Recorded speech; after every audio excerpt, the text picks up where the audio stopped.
নমস্কার। গল্প চিরন্তনীতে সকল শ্রোতা বন্ধুকে স্বাগত জানাই। শুরু করছি নিমাই ভট্টাচার্যের লেখা উপন্যাস সোনালি।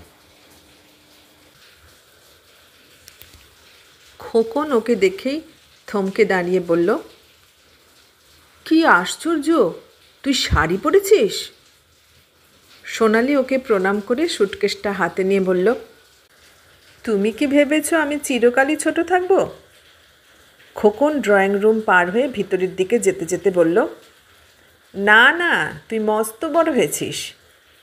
সোনালি সঙ্গে সঙ্গে খোকনের মার দিকে তাকিয়ে জিজ্ঞাসা করল, আমি বড় হইনি বড় মা? খোকনের মা হাসতে হাসতে বললেন, হয়েছিস বই কি। শুনলে তো খোকনদা, এখন আমি এসে গেছি। এখন আর বড় মা জ্যাঠামণিকে তেল দিয়ে লাভ নেই, এখন আমাকেই তেল দে। সোনালি ঘরের একপাশে সুটকেসটা রেখে রান্নাঘরের দিকে যেতে যেতে নির্বিকার হয়ে বলল, আমি কাউকে তেল দিই না। বাজে ফরফর না করে চা দে। সোনালি রান্নাঘরে চলে যেতেই খোকন বলল, দেখো মা, যত দিন যাচ্ছে সোনালিকে দেখতে তত সুন্দর হচ্ছে।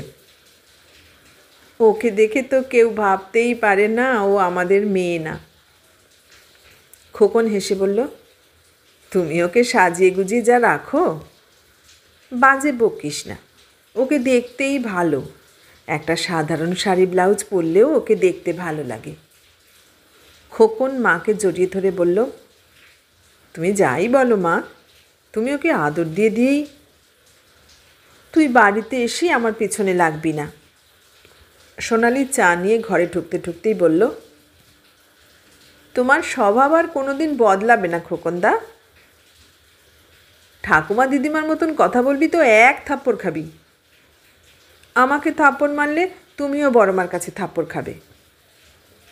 খোকন চায়ের কাপ হাতে নিতে নিতে একটা দীর্ঘ নিঃশ্বাস ফেলে বলল, সত্যি বাবা মা তোকে আদর দিয়ে দিয়ে এমন মাথায় চড়িয়েছেন যে এরপর তোকে সামলানোই দায় হবে। খোকনের মা জিজ্ঞাসা করলেন, হ্যাঁ রে, তোর কলেজ কবে খুলবে? কলেজ 15ই জুলাই খুলবে, তবে আমাকে দিন 15 পরেই ফিরে যেতে হবে। খোকন হাসতে হাসতে বলল, ছুটির মধ্যেই আমাদের টিউটোরিয়াল হবে। খোকনের মা আর কিছু না বললেও সোনালি বলল, মাত্র 15 দিনের জন্য এত খরচা করে এলে কেন? তোকে সাহায্য করতে। যতদিন বড় মা জ্যাঠামণি আছেন ততদিন আমার জন্য তোমাকে কিছুই করতে হবে না। দেখ সোনালি, আমি এ বাড়ির একমাত্র ছেলে, আমি এ বাড়ির একমাত্র মেয়ে। খোকনের মা হাসতে হাসতে বললেন, তুই ওর সঙ্গে পেরে উঠবি না।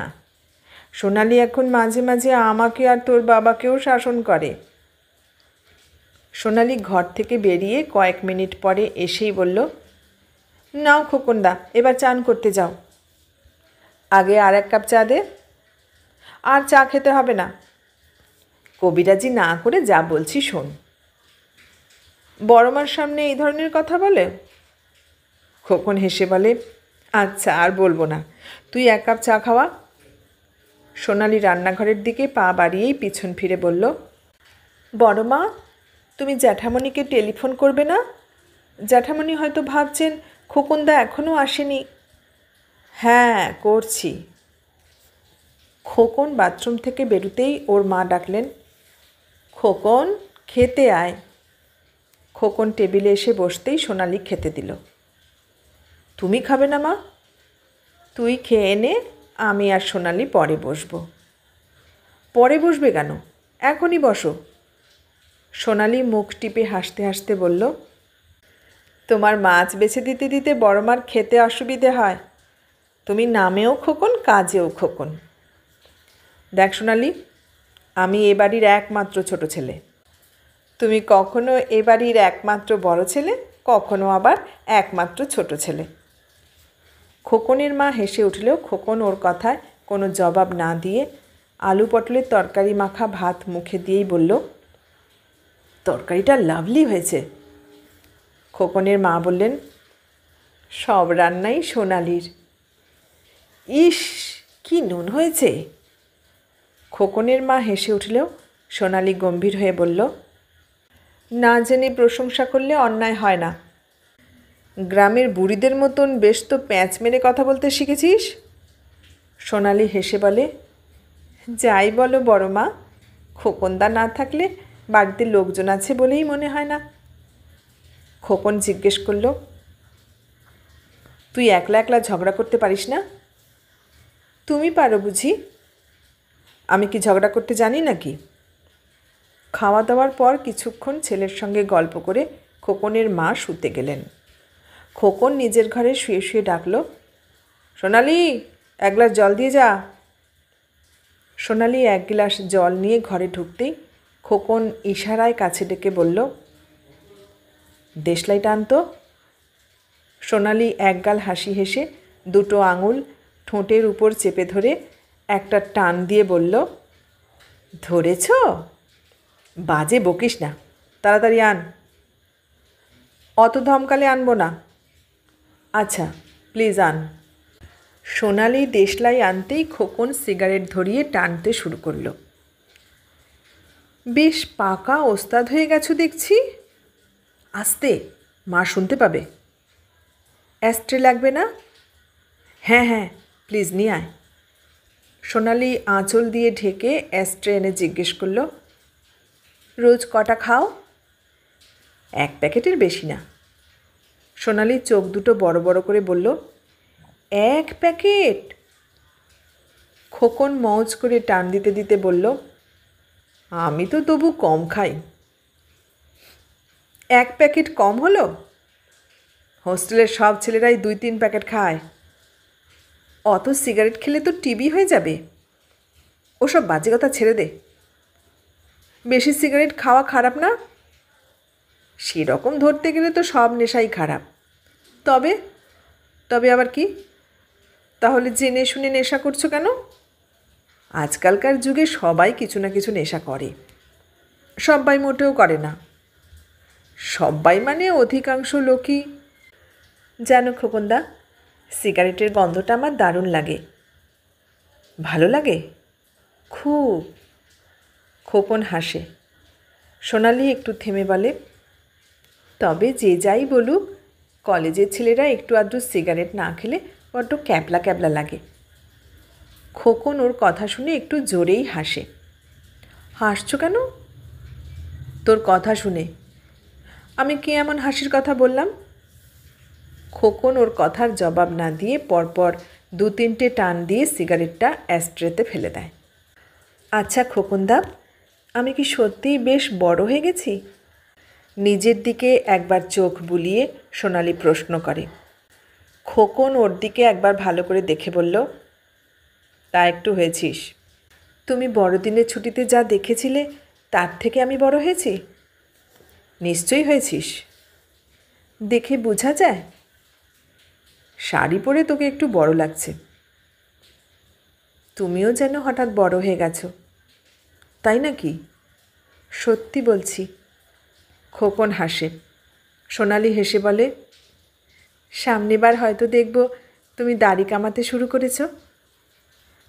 খোকন একবার নিজের মুখে হাত বুলিয়ে বলল, সামনেবার না হলেও বছরখানেকের মধ্যে শুরু করতেই হবে। ভালো কথা খোকনদা, মীরাদির বিয়ে হয়ে গেল। প্রদীপ আমাকেও একটা কার্ড দিয়েছিল।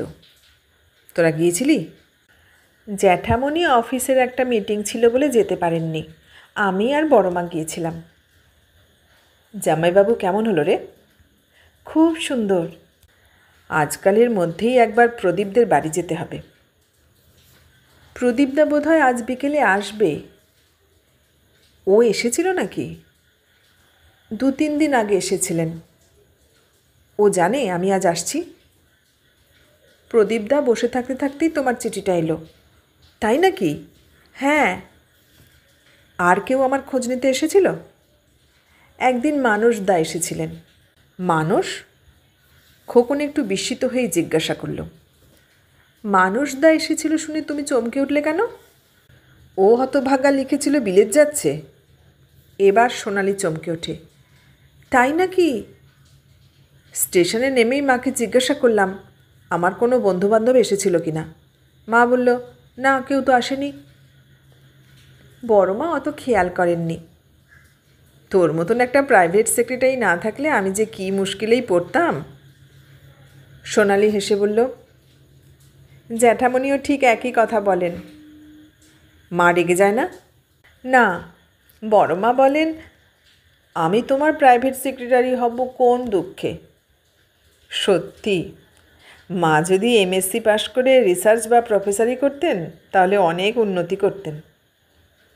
বড় মা আমাকে পড়াতে পড়াতে কি বলেন জানো? কি বলেন? তোর জ্যাঠামণিকে বলে আয় আমার মতন মাস্টার রাখতে হলে মাসে মাসে 250 টাকা লাগবে। বাবা কি বলেন? জ্যাঠামণি গম্ভীর হয়ে বলেন, বিয়ের সময় লাখ টাকা নগদ না দিলে স্বামীর ঘরে এসে এসব খেসারত দিতে হয়। খোকন আবার একটা সিগারেট ধরাতেই সোনালি বলল, তুমি আবার সিগারেট খাচ্ছ? দেখতে পাচ্ছিস না? এই তো একটু আগে খেলে। একটু আগে মানে ঘণ্টাখানেকের উপর হয়ে গেছে। হলেই বা, গল্পগুজব করতে গেলেই একটু বেশি সিগারেট খাওয়া হয়। কলেজ ছুটির দিনে তো হস্টেলের ঘরে ঘরে দার্জিলিংয়ের মতন মেঘ জমে যায়। হোস্টেলে খুব মজা হয়, তাই না খোকনদা? অতগুলো রাজার বাঁদর এক জায়গায় থাকলে মজা তো হবেই। হোস্টেলে তোমাদের দেখাশোনার জন্য কোনো প্রফেসর থাকেন না? থাকেন। খোকন সিগারেটে একটা লম্বা টান দিয়ে বলল, মাঝে মাঝে তাকে আমরা এমন টাইট দিই যে তিনি আর 1 সপ্তাহ আমাদের ধারে কাছে আসেন না। প্রফেসরকে তোমরা কি টাইট দেবে? কত রকম টাইট দিই তার কি ঠিক ঠিকানা আছে? যেমন? খোকন মুখ টিপে টিপে হাসতে হাসতে সিগারেট খায়, কিন্তু কোনো কথা বলে না। সোনালি অধৈর্য হয়ে ওঠে, বলে, বলো না খোকনদা, প্লিজ। হোস্টেলের গল্প শুনতে আমার খুব ইচ্ছে করে। না, তোকে বলবো না। কেন? তুই কখন যে মাকে বলে দিবি তার কি ঠিক আছে? না না, বলবো না। ঠিক বলছিস? সত্যি বলছি, কাউকে বলবো না।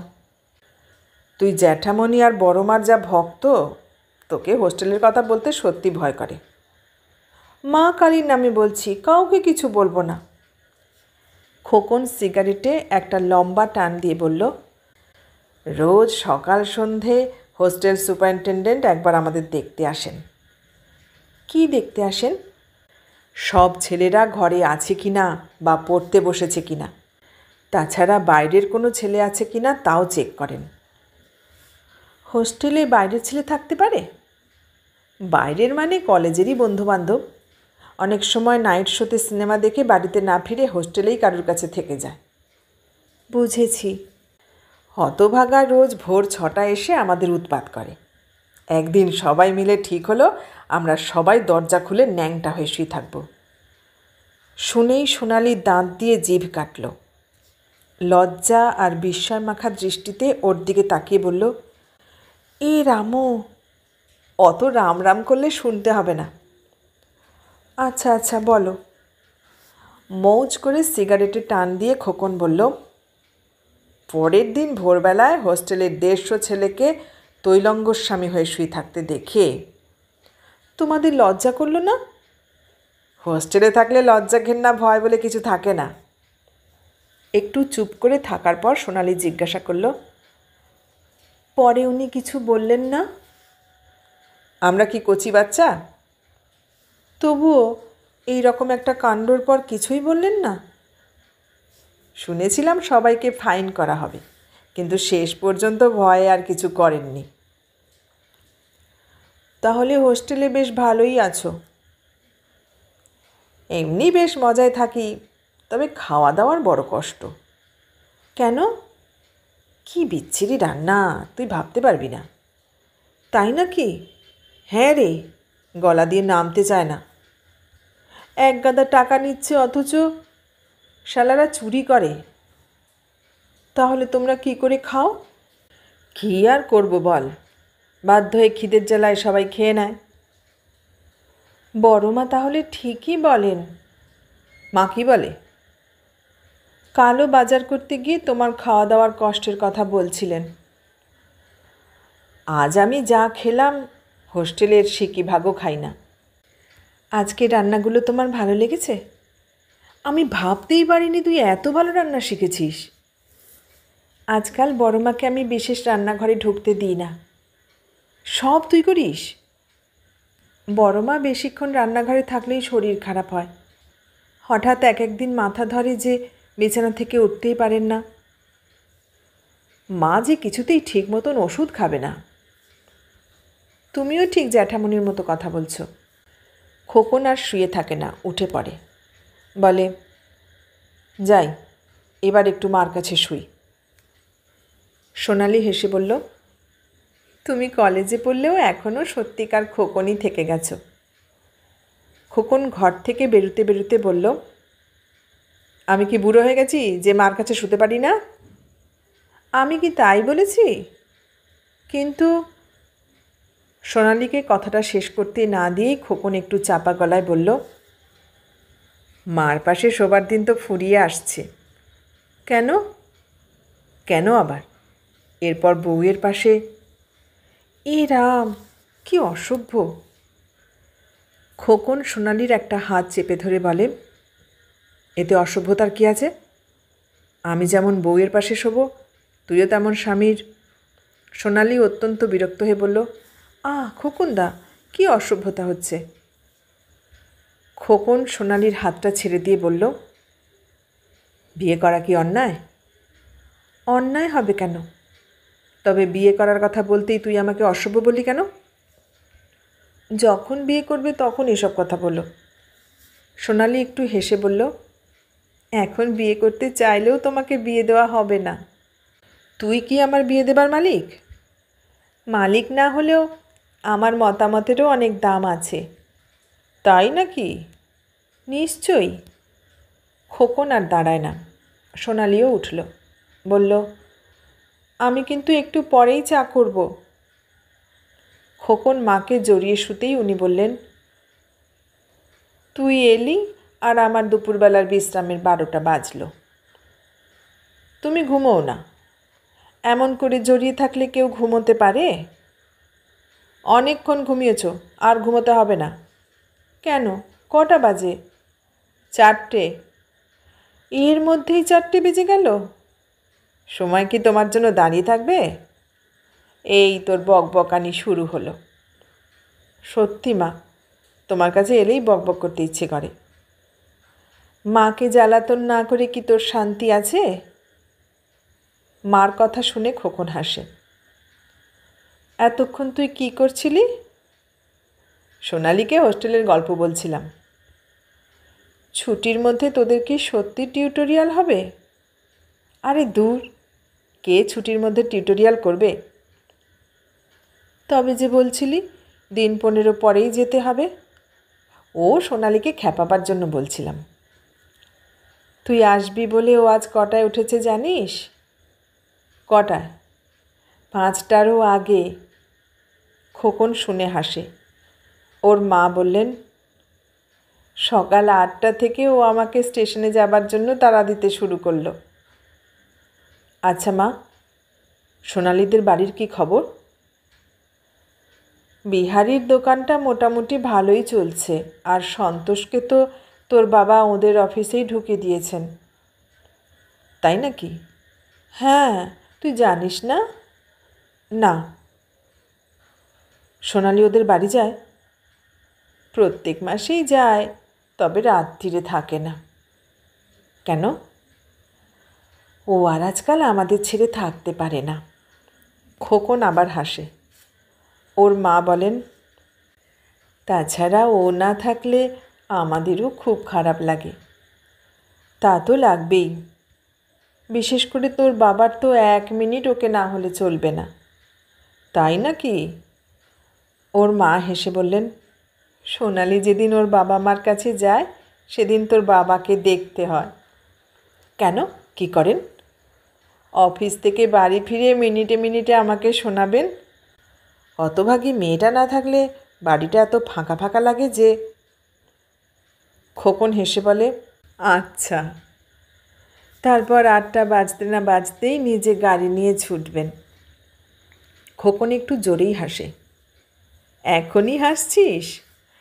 আসলে উনি সোনালীকেই আনতে যান, কিন্তু ওখানে গিয়ে বলবেন, সোনালী, কাল ভোরবেলায় চলে আসিস। সোনালী থাকে? ও হতভাগীও জানে জ্যাঠামণি ওকে আনতেই গেছে। ও জ্যাঠামণির গাড়ি চেপে চলে আসে। সোনালী ট্রেতে করে 3 কাপ চা নিয়ে ঘরে ঢুকতে ঢুকতে বলে, জানো খোকনদা, বাড়িতে এসে দেখি বড় মা আমার জন্য রান্না করছেন। খোকনের মা নিজের দুর্বলতা ঢাকার জন্য কোনো মতে গম্ভীর হয়ে বললেন, আমি যখন জানি তুই আসবি তখন তোর জন্য রান্না করব না? খোকন চায়ের কাপে চুমুক দিয়েই মাকে বলে, যেমন বাবা তেমন তুমি, দুজনেই মেয়েটার মাথা খাচ্ছ। ওর মা একটু রাগের ভান করে বলেন, তুই চুপ কর। সোনালী খুশির হাসি হেসে বলল, ঠিক হয়েছে। খোকন কটমট করে সোনালীর দিকে তাকিয়ে বলল, আমি তোর জ্যাঠামণি বা বড় মা না, ঠিক একটা থাপ্পড় খাবি। খোকনের মা এবার সত্যি রেগে বললেন, কথায় কথায় থাপ্পড় মারা কী ধরনের কথা? বেশ তো শাড়ি পরছে, এবার কোনো একটা হাবাকানা ধরে বিয়ে দিয়ে দাও না। সোনালী বলল, তোমার কি এমন পাকা ধানে মই দিয়েছি যে তুমি আমাকে তাড়াতে চাও?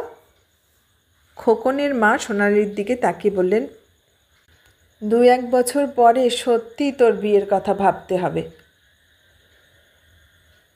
খোকন মুহূর্তের জন্য সোনালীকে একবার ভালো করে দেখেই বলল, 2-1 বছর দেরি করারই বা কী দরকার? সোনালী গম্ভীর হয়ে বলল, আমার ব্যাপারে তোমাকে মাথা ঘামাতে হবে না। খোকনের মা বললেন, খোকন যাই বলুক না কেন, এবার সত্যিই তোর বিয়ের কথা ভাবতে হবে। সোনালী কোনো কথা না বলে লজ্জায় ঘর থেকে বেরিয়ে গেল। 25 বছর আগেকার কথা। মিস্টার সরকার অফিস থেকে বাড়িতে ফিরেই স্ত্রীকে বললেন, শিবানী, একটা খবর আছে। স্বামীর গলার টাই খুলে দিতে দিতে শিবানী জিজ্ঞাসা করলেন, আবার বদলি নাকি? না। তবে আবার কি খবর? মিস্টার সরকার 2 হাত দিয়ে স্ত্রীর কোমর জড়িয়ে ধরে হাসতে হাসতে বললেন, যদি বলতে পারো তাহলে তোমাকে 1 সপ্তাহের জন্য দার্জিলিং ঘুরিয়ে আনব।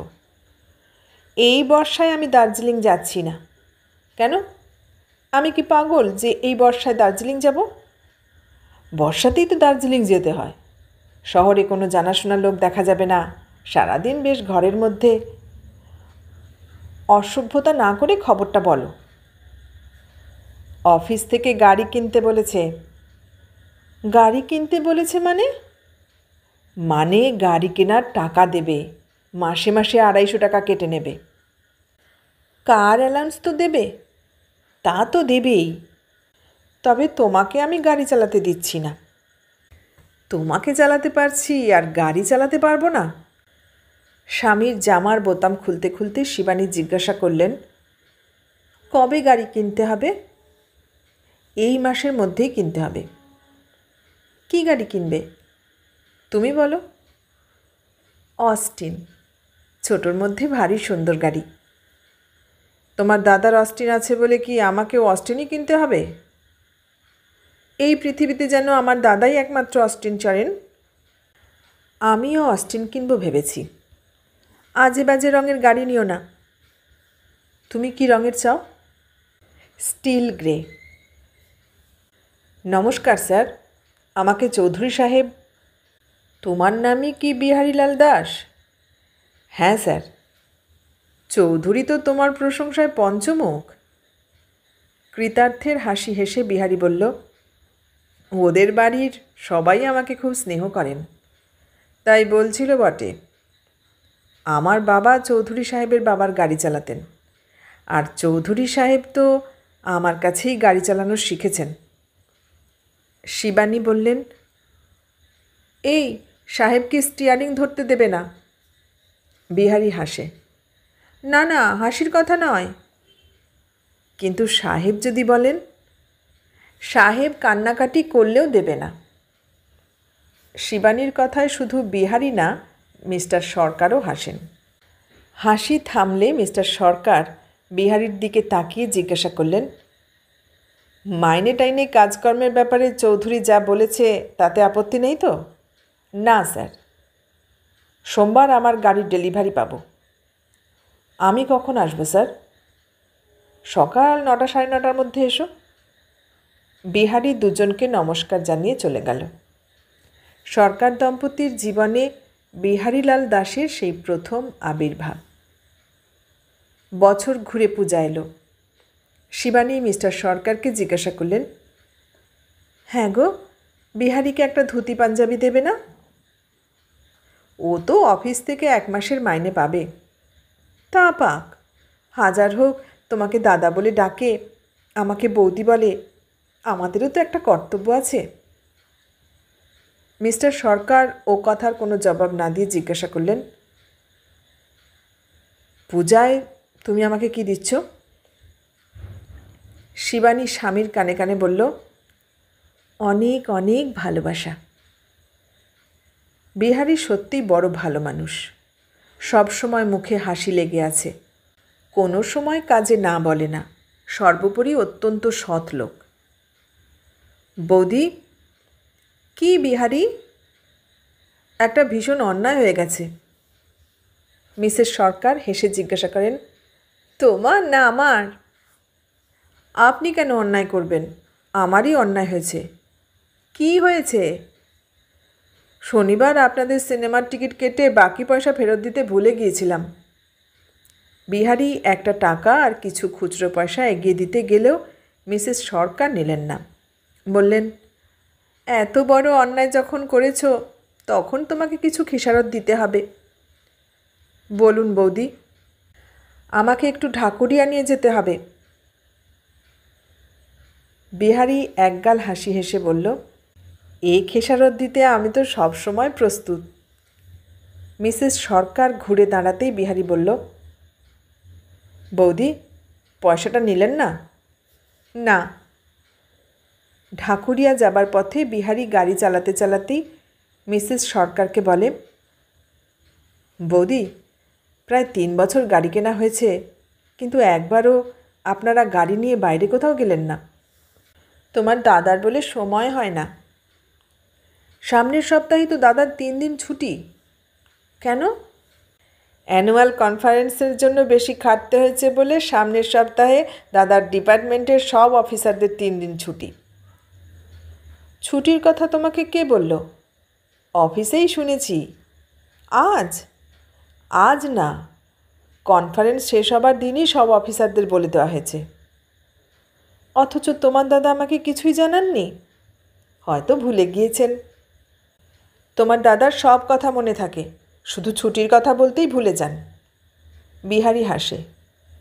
একটু চুপ করে থাকার পর মিসেস সরকার জিজ্ঞাসা করেন, সামনের সপ্তাহে কোন 3 দিন ছুটি জানো? বৃহস্পতি, শুক্র, শনি। তার মানে তো 4 দিন ছুটি। হ্যাঁ। কিছুক্ষণ পরে বিহারী বলে, এই বছরে কোম্পানির অনেক মাল বিক্রি হয়েছে বলে এই ছুটির সময় বাইরে বেড়াবার জন্য বোধহয় কোম্পানি থেকেই খবর দেবে। এসব কিছু আমাকে বলে না। দাদা যেন জানতে না পারেন আমি আপনাকে বলেছি। জানলেই বা কী হবে? না না বৌদি, দাদাকে আমার কথা বলবেন না। আচ্ছা, বলবো না।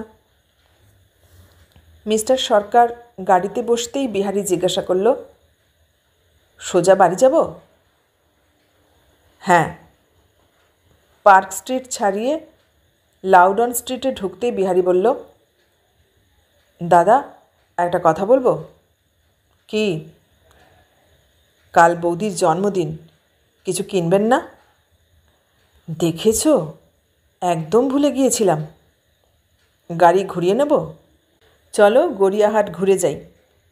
গড়িয়াহাটেই যখন যাচ্ছেন তখন ঢাকুরিয়ার দাদা বৌদিকে কাল আসার কথা বলে আসবেন কি? মিস্টার সরকার একটু হেসে বললেন, বিহারী, তুমি স্টিয়ারিং না ধরলে যে আমার সংসার করাই অসম্ভব হয়ে পড়বে। কী যে বলেন দাদা। দেখো বিহারী, স্ত্রী পুত্রকে শুধু অন্নবস্ত্র দিলেই সংসারে শান্তি আসে না। এই রকম ছোটোখাটো দায়িত্ব কর্তব্য পালন করলেই সংসারে শান্তি পাওয়া যায়।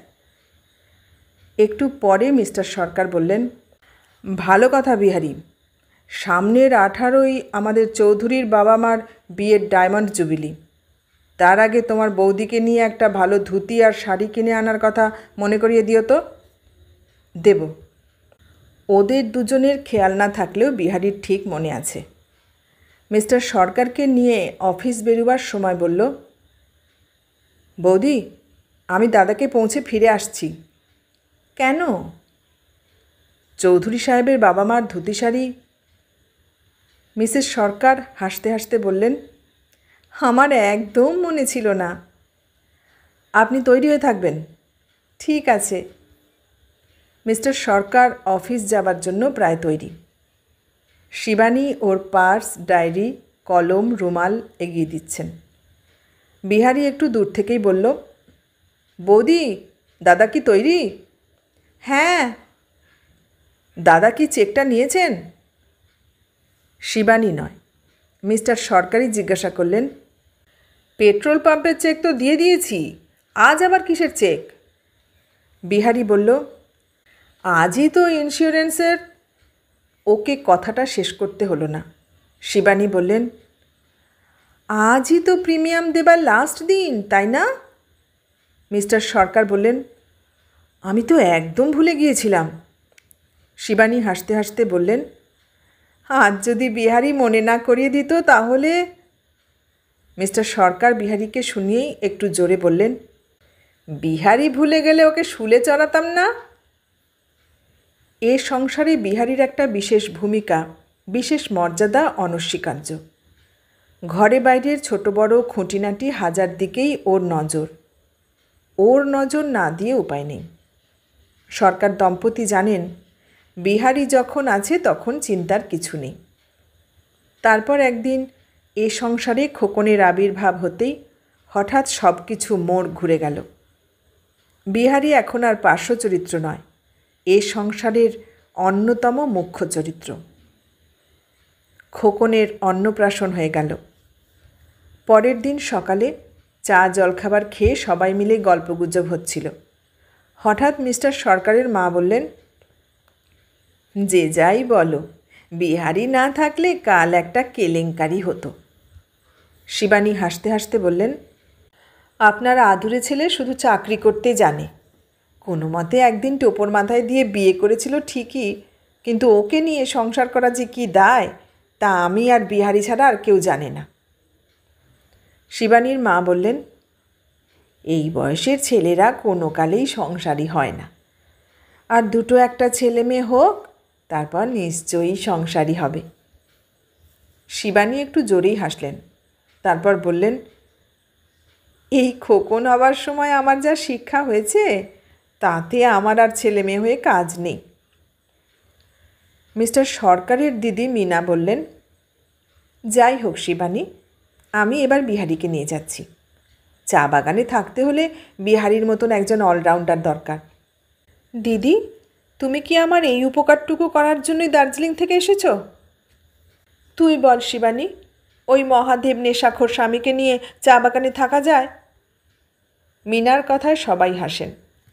মিনা বললেন, তোমরা হাসছ, কিন্তু যে লোকটা অফিসে আর তাসের আড্ডা ছাড়া আর কিছু জানে না তাকে নিয়ে। ওকে কথাটা শেষ করতে না দিয়ে মিস্টার সরকারের ছোট বোন বিনা বললেন, দিদি, বিহারীকে বৌদি ছাড়বে না, তুই বরং আমার বরটাকে নিয়ে যা। মিনা একবার অজয়ের দিকে তাকিয়ে বললেন, অজয় তো একটা ক্লাউন, ওকে নিয়ে কে সংসার করবে? অজয় সঙ্গে সঙ্গে শিবানীকে বলল, ডার্লিং, এই অপমানের পর এক্ষুনি 4টে রসগোল্লা আর পরপর 2 কাপ চা না খেলে আমি আর বাঁচব না। ইন্ডিয়া কিং সিগারেট চাই না? আমি কি সুহাসদার মতন নেশাখোর? তাও তো বটে। হঠাৎ হন্তদন্ত হয়ে বিহারী এসে শিবানীকে বলল, বৌদি, 600 টাকা দিন। শিবানী রেগেই বললেন, আমি টাকা পাবো কোথায়? তোমার দাদার কাছ থেকে নাও। বিহারি হেসে বলল, কালো হ্যান্ডব্যাগ থেকে এখন দিন, পরে আমি। দেখো বিহারি, তুমিও তোমার দাদার মতন বেশ ওস্তাদ হয়ে গেছো। এখন দিন, পরে আমি ঠিক দিয়ে দেবো। শিবানী উঠে ঘরের দিকে যেতে যেতে বললেন, তোমার দাদা বুঝি ভয়ে এলেন না? দাদা একটু কাজে বেরিয়েছেন। বাজে বকো না, 1 মিনিট আগে ওর গলা শুনলাম। আর অজয় বললেন, ডার্লিং, আমার টাকাটাও এনো। শিবানী ঘুরে দাঁড়িয়ে অজয়ের দিকে তাকিয়ে জিজ্ঞাসা করলেন, তোমার 1 লাখ টাকাই আনবো? না না, 1000 খানেক। শিবানী মিনার দিকে তাকিয়ে বললেন, জানো দিদি, তোমাদের এই জামাই গতবার কলকাতায় এসে কীরকম 420 করে আমার। ডার্লিং, তুমি সে টাকা এখনও পাওনি? আমি তো ফিরে গিয়েই তোমাকে চেক পাঠিয়েছিলাম। ব্যাঙ্ক অফ বে অফ বেঙ্গলের চেক আমার দরকার নেই। শিবানীর কথায় সবাই হেসে উঠলেন। আস্তে আস্তে সবাই চলে গেলেন। সবার পৌঁছো সংবাদও এলো। সবাই চিঠিতে বিহারীর কথা লিখেছেন। কদিন পরে শিবানী ওকে বললেন, বিহারী, চিঠিতে সবাই তোমার কথা লিখেছেন। মিনাদি আর অজয় লিখেছে তোমাকে নিয়ে ওদের ওখানে ঘুরে আসতে। সত্যি বৌদি, একবার ঘুরে এলে হয়। ওরা এত করে বলেছে যে না গেলে অত্যন্ত অন্যায় হবে। যাই হোক, খোকনের অন্নপ্রাশনের জন্য আপনাদের সব আত্মীয় স্বজনের সঙ্গে বেশ আলাপ পরিচয় হয়ে গেল। তোমাকে তো সবারই খুব ভালো লেগেছে। ভালো কথা বৌদি, আপনাদের আত্মীয় স্বজনের কাছ থেকে আমার কত আয় হয়েছে জানেন? আয় হয়েছে নাকি? কত? 310 টাকা পেয়েছি। 150 টাকা ব্যাংকে জমা দিয়ে দিও। না বৌদি, এই টাকা থেকে কিছুই ব্যাংকে রাখতে পারবো না। কেন? সন্তোষের বইপত্র কিনতে হবে। তাছাড়া এবার শীতে লেপ তোষক না করালে। পুরো টাকাই লাগবে? হ্যাঁ বৌদি।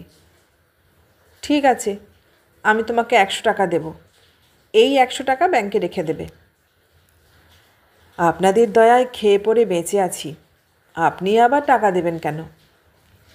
খোকনের অন্নপ্রাশনের এত খাটাখাটনি করলে। দাদা তো আমাকে ধুতি শার্ট কিনে দিয়েছেন, আবার এত বড় একটা কাজ তুমি উদ্ধার করে দিলে আর তোমাকে কিছুই দেব না, তাই কি হয়? 2 দিন পরে বিহারী বলল, বৌদি, ব্যাংকে আমার কত জমেছে জানেন? কত? 1450। এর একটি পয়সাতেও তুমি হাত দেবে না? বিহারী হাসে। সেদিন রাত্রে শুয়ে শুয়ে ওরা স্বামী স্ত্রী খোকনের অন্নপ্রাশনের কথাই আলোচনা করছিলেন। জানো শিবানী, আমি ভীষণ নার্ভাস ছিলাম। কেন? এত লোকজন নেমন্তন্ন করে যদি কোনো কেলেঙ্কারি হয়, সেই ভেবেই আমি মনে মনে খুব নার্ভাস ছিলাম। আর আমরা নেমন্তন্ন করতে তো কাউকে বাদ দিইনি। বন্ধুবান্ধব, আত্মীয় স্বজন, অফিসের লোকজন, এদের তো বাদ দেওয়া যায় না। যাই হোক, বেশ ভালোই ভালোই সব হয়ে গেল। তবে হ্যাটস অফ টু চৌধুরী আর বিহারী। চৌধুরীদা বড় বাড়ির ছেলে, অনেক কাজকর্মের অভিজ্ঞতা থাকা স্বাভাবিক। কিন্তু বিহারী যে এইসব কাজেও এত এক্সপার্ট, তা আমি ভাবতে পারিনি। আমিও কল্পনা করতে পারিনি। আমি ওকে 100 টাকা দিয়েছি। খুব ভালো করেছ। ও ডেকোরেটর আর মিষ্টির দোকানের বিল থেকে কত টাকা বাঁচিয়েছে জানো? কত? 275 টাকা। তুমি হলে একটা পয়সাও বাঁচাতে পারতে না। অসম্ভব। তাছাড়া বিহারী খোকনকে কি দারুণ ভালোবাসে, তোমাকে কি বলবো। হ্যাঁ, খোকনও ওর খুব ভক্ত হয়ে উঠেছে। I must do something for Bihari. কি করবে? আমাদের অফিসের সব ড্রাইভারের অ্যাক্সিডেন্ট ইন্স্যুরেন্স আছে। অফিসই প্রিমিয়াম দেয়। অফিসারদের ড্রাইভারদের অ্যাক্সিডেন্ট ইন্স্যুরেন্স করলে অফিস থেকে অর্ধেক প্রিমিয়াম দেবে। তাই নাকি? হ্যাঁ, ভাবছি বাকি অর্ধেক প্রিমিয়াম আমি দিয়ে ওরও একটা খুব ভালো হবে। হাজার হোক কলকাতা শহরে ড্রাইভারি করা, কখন কি হয় কিছুই বলা যায় না। তা তো বটেই। দেখতে দেখতে খোকন 3 বছরের হলো। বিহারি কদিন আসছে না। খোকনকে রোজ বিকেলে গাড়িতে বসাতেই হবে। ও স্টিয়ারিং নেড়েচেড়ে ঘন্টা 2 কাটিয়ে দেয়। সেদিন বিকেলে মিস্টার সরকার অফিস থেকে ফিরতেই শিবানী বললেন, জানো, একটু আগে বিহারি এসে খবর দিয়ে গেল ওর একটা মেয়ে হয়েছে। তাই নাকি? হ্যাঁ, বিহারি খুব খুশি। ছেলেটা এত বড় হবার পর মেয়ে হলো, খুশি হবারই তো কথা। খোকন আরও একটু বড় হবার পর তোমার একটা মেয়ে হলে আমিও কি কম খুশি হব? অত শখ খায় না। খায় না মানে? আমাদের একটা মেয়ে হবে না? একটা হবার ঠেলাতেই আমার জান বেরিয়ে গেছে। ন্যাড়া বেলতলায় বারবার যায় না। তাই বলে ন্যাকামি করো না, ওই কষ্ট আমি আর সহ্য করতে পারবো না। খুব কষ্ট হয়? কষ্ট হবে কেন, এত আরাম লাগে যে। শিবানী চলে গেলেন। পরে চা খাবার সময় মিস্টার সরকার বললেন, শিবানী, বিহারীর মেয়েকে একদিন দেখে এসো। তুমি যাবে না? না না, আমি গেলে ওর স্ত্রী লজ্জা পাবে। তা ঠিক। দাদা, কাল আপনি ট্যাক্সিতে অফিস যাবেন। মিস্টার সরকার অবাক হয়ে জিজ্ঞেস করলেন, কেন? গাড়ির ফুয়েল পাম্প কি আবার গণ্ডগোল করছে? বিহারী নির্মম ঔদাসীন্যের সঙ্গে বলল, গাড়ি ঠিকই আছে, তবে কাল খোকনকে পোলিও ভ্যাকসিন দেবার জন্য। মিস্টার সরকার জানেন বিহারীর এসব সিদ্ধান্তের বিরুদ্ধে প্রতিবাদ করার কোনো ফল নেই, তাই বললেন, ঠিক আছে। খোকনের সঙ্গে বিহারীর খুব ভাব। মাত্র কমাসের শিশু হলেও বিহারীকে দেখলেই ও হাসবে, কোলে চড়ার জন্য হাত বাড়িয়ে দেবে। খোকনকে কোলে নিয়ে ঘুরতে ঘুরতে বিহারী শিবানীকে বলে, জানেন বৌদি, আমি গত জন্মে খোকনের কাছে গাড়ি চালানো শিখেছিলাম। শিবানী হাসতে হাসতে বলেন, তাই নাকি? তাই তো এবার আমি ওকে গাড়ি চালানো শেখাবো। শিবানী ঠাট্টা করে জিজ্ঞাসা করেন, এখনই শেখাবে? না না বৌদি, ঠাট্টার কথা নয়। আপনি দেখবেন খোকনের মতো ড্রাইভিং। তোমার খোকন তো সবই করবে। করবেই তো। শিবানী হাসতে হাসতে স্বামীকে বললেন, বিহারী আজ কি বলছিল জানো? কি? ট্রাফিক পুলিশটা নম্বর দিয়েছে বলে ও বলছিল খোকনকে পুলিশ কমিশনার হতেই হবে। ও একটা বদ্ধ পাগল। কিন্তু ও খোকনকে এত ভালোবাসে যে তা বলার নয়। তা ঠিক। বিহারীর বাড়ি থেকে ঘুরে এসেই শিবানী মিস্টার সরকারকে বললেন, মেয়েটার রং কালো হলেও দেখতে ভারী সুন্দর হবে। তাই নাকি? দিন কয়েক পরে তুমিও একবার দেখে এসো। মেয়েটাকে তোমার নিশ্চয়ই ভালো লাগবে। মিস্টার সরকার শিবানীর কানে কানে বললেন, যতদিন তুমি আমাকে একটা মেয়ে দিচ্ছ না, ততদিন অন্যের মেয়েদের নিশ্চয়ই ভালো লাগবে। একটা ছেড়ে দিয়েছি, আমি আর কিছু দিতে পারবো না। ছি ছি, ও কথা বলে না। অত যদি মেয়ের শখ হয় তাহলে আরেকটা বিয়ে করো।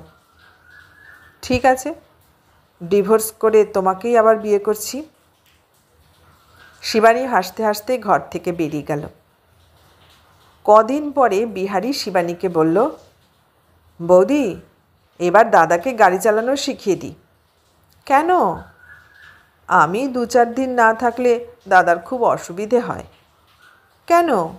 অফিসের গাড়িতেই তো যাতায়াত করেন। অফিস যাতায়াত চলে যায় ঠিকই, কিন্তু আর তো কোথাও যেতে পারেন না। এই বয়সে গাড়ি চালাতে গিয়ে। দাদার কি এমন বয়স হয়েছে? অফিসের 7 জন ডেপুটি ডিভিশনাল ম্যানেজারের মধ্যে দাদার বয়স সব চাইতে কম। শেখাবে শেখাও, কিন্তু তোমার দায়িত্ব। আপনি কিছু চিন্তা করবেন না বৌদি, আমি 3 মাসের মধ্যেই দাদাকে এমন গাড়ি চালানো শিখিয়ে দেব যে তখন আমি বড় জামাইবাবুদের টি গার্ডেনে চাকরি নিয়ে। শিবানী হাসতে হাসতে জিজ্ঞাসা করলেন, তুমি খোকনকে ছেড়ে যেতে পারবে? বিহারী কোনো জবাব দিতে পারে না, শুধু হাসে।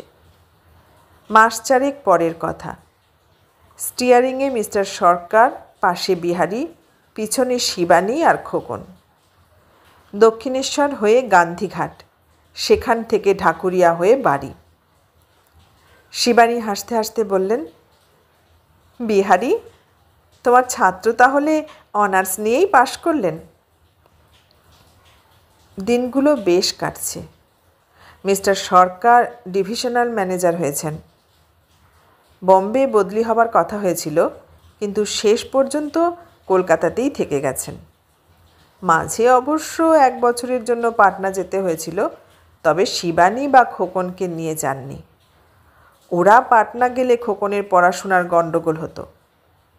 মিস্টার সরকার প্রত্যেক মাসে একবার আসতেন। বিহারী ছিল বলে শিবানীর কোনো অসুবিধে হয়নি। তাছাড়া শ্বশুর শাশুড়ি মাস 6 ছিলেন।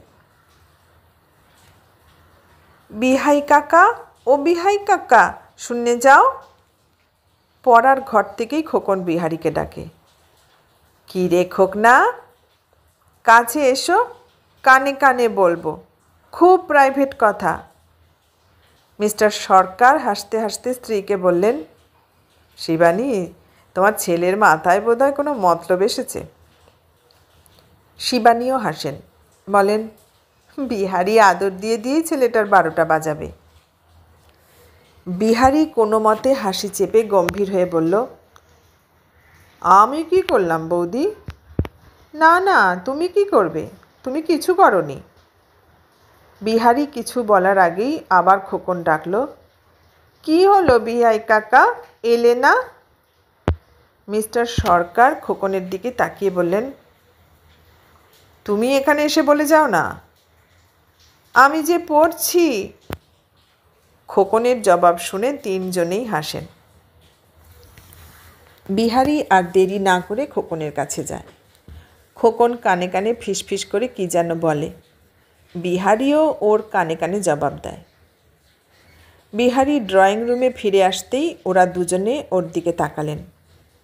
বিহারী একটু হেসে খুব চাপা গলায় ফিসফিস করে বলল, আজ গেমস পিরিয়ডে খোকনের কেডস জুতোটা কে ব্লেড দিয়ে কেটে দিয়েছে। শিবানী বললেন, তাই নাকি? মিস্টার সরকার বললেন, এর আগের মাসেই তো। যাকগে, ওকে কিছু বলবেন না। বৌদি, আমাকে 10টা টাকা দিন, ওর একজোড়া মোজাও কিনতে হবে। শিবানী বললেন, ওর কি মাসে মাসেই একজোড়া জুতো মোজা লাগবে? ছেলেরা যদি দুষ্টুমি করে ও কি করবে? বিহারী এক নিঃশ্বাসেই বলে, তাছাড়া যে গরু দুধ দেয় তার চাটিও ভালো লাগে। মিস্টার সরকার হাতের খবরের কাগজ না নামিয়েই বললেন, খোকনের সব ব্যাপারেই বিহারীর ওই এক যুক্তি। শিবানী বললেন, ছেলে আমার কি এমন একেবারে বিদ্যাসাগর হয়েছে যে? ও কথা বলবেন না বৌদি, খোকনের মতন ছেলে ওদের ক্লাসে আর একটাও নেই। আবার ও ঘর থেকে খোকনের গলা শোনা গেল, বিহাই কাকা, আমার পড়া হয়ে গেল। এবার শিবানী হাসেন। সোফা থেকে উঠতে উঠতে বললেন, নতুন জুতো মোজা কেনার জন্য আর পড়ায় মন বসছে না। খোকন আরও বড় হয়। সকালবেলায় স্কুলে যাবার সময় বিহারীকে বলে, বিহাই কাকা, তুমি ঠিক 3টের মধ্যে বাড়ি চলে এসো। 3:30-এর মধ্যে মাঠে না পৌঁছলে ভালো জায়গা পাবো না। তুমি স্কুল থেকেই বাড়িতে এসেই একবার ফোন করো। না না, আমি বাবাকে ফোন করব না। অফিসে ফোন করলেই বাবা ভীষণ রেগে যায়। তাহলে বৌদিকে বলো। মার তখন ঘুমোবার সময়, মাকে ফোন করতে বললে মাও রেগে যাবে। তুমি চলে এসো। বিহারীকে আসতেই হয়, না এসে পারে না। সন্ধ্যের পর মাঠ থেকে ফিরে এসেই বিহারী বলে, বৌদি, 1 বাটি সর্ষের তেল দিন। সর্ষের তেল কি হবে? খোকনা আমার কাঁধ পিঠ মালিশ করবে। শিবানী হাসতে হাসতে জিজ্ঞাসা করেন, কেন, কি হয়েছে? বিহারি একবার খোকনের দিকে তাকিয়ে বলে, এত বড় বুড়োধারী ছেলেকে কাঁধে করে খেলা দেখাতে হলে। খোকন আর চুপ থাকে না, বলে, বিহাই কাকা, অযথা আমাকে দোষ দেবে না। তবে কাকে দোষ দেব খোকনা? খোকন এবার মাকে বলে, জানো মা, বিহাই কাকা আমাকে বলল, খোকনা আমার কাঁধে চড়, তা নয় তো কিছু দেখতে পাবি না। বিহারি হাসতে হাসতে বলে, হ্যাঁ রে খোকনা, তুই কি চিরকালই আমাকে বিহাই কাকা বলবি?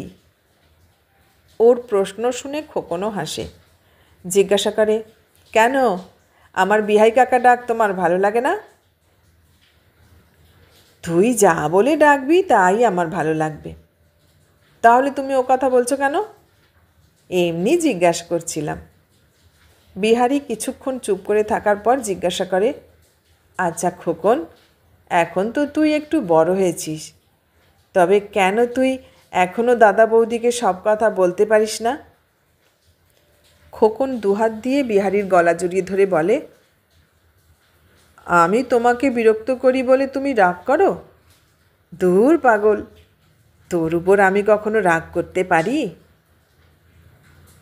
কিন্তু আমি তো তোমাকে খুবই বিরক্ত করি। তুই বিরক্ত না করলে আমার পেটের ভাত হজমই হবে না। দুজনেই একসঙ্গে হেসে ওঠে। দুজনে আরও কত কথা কয়। বিহারি বলে, আচ্ছা খোকনা, আমি যদি কোনো কারণে তোদের বাড়িতে কাজ না করি? খোকন একটু বিরক্ত হয়েই প্রশ্ন করে, তার মানে তোমাকে কি মা বাবা কিছু বলেছেন?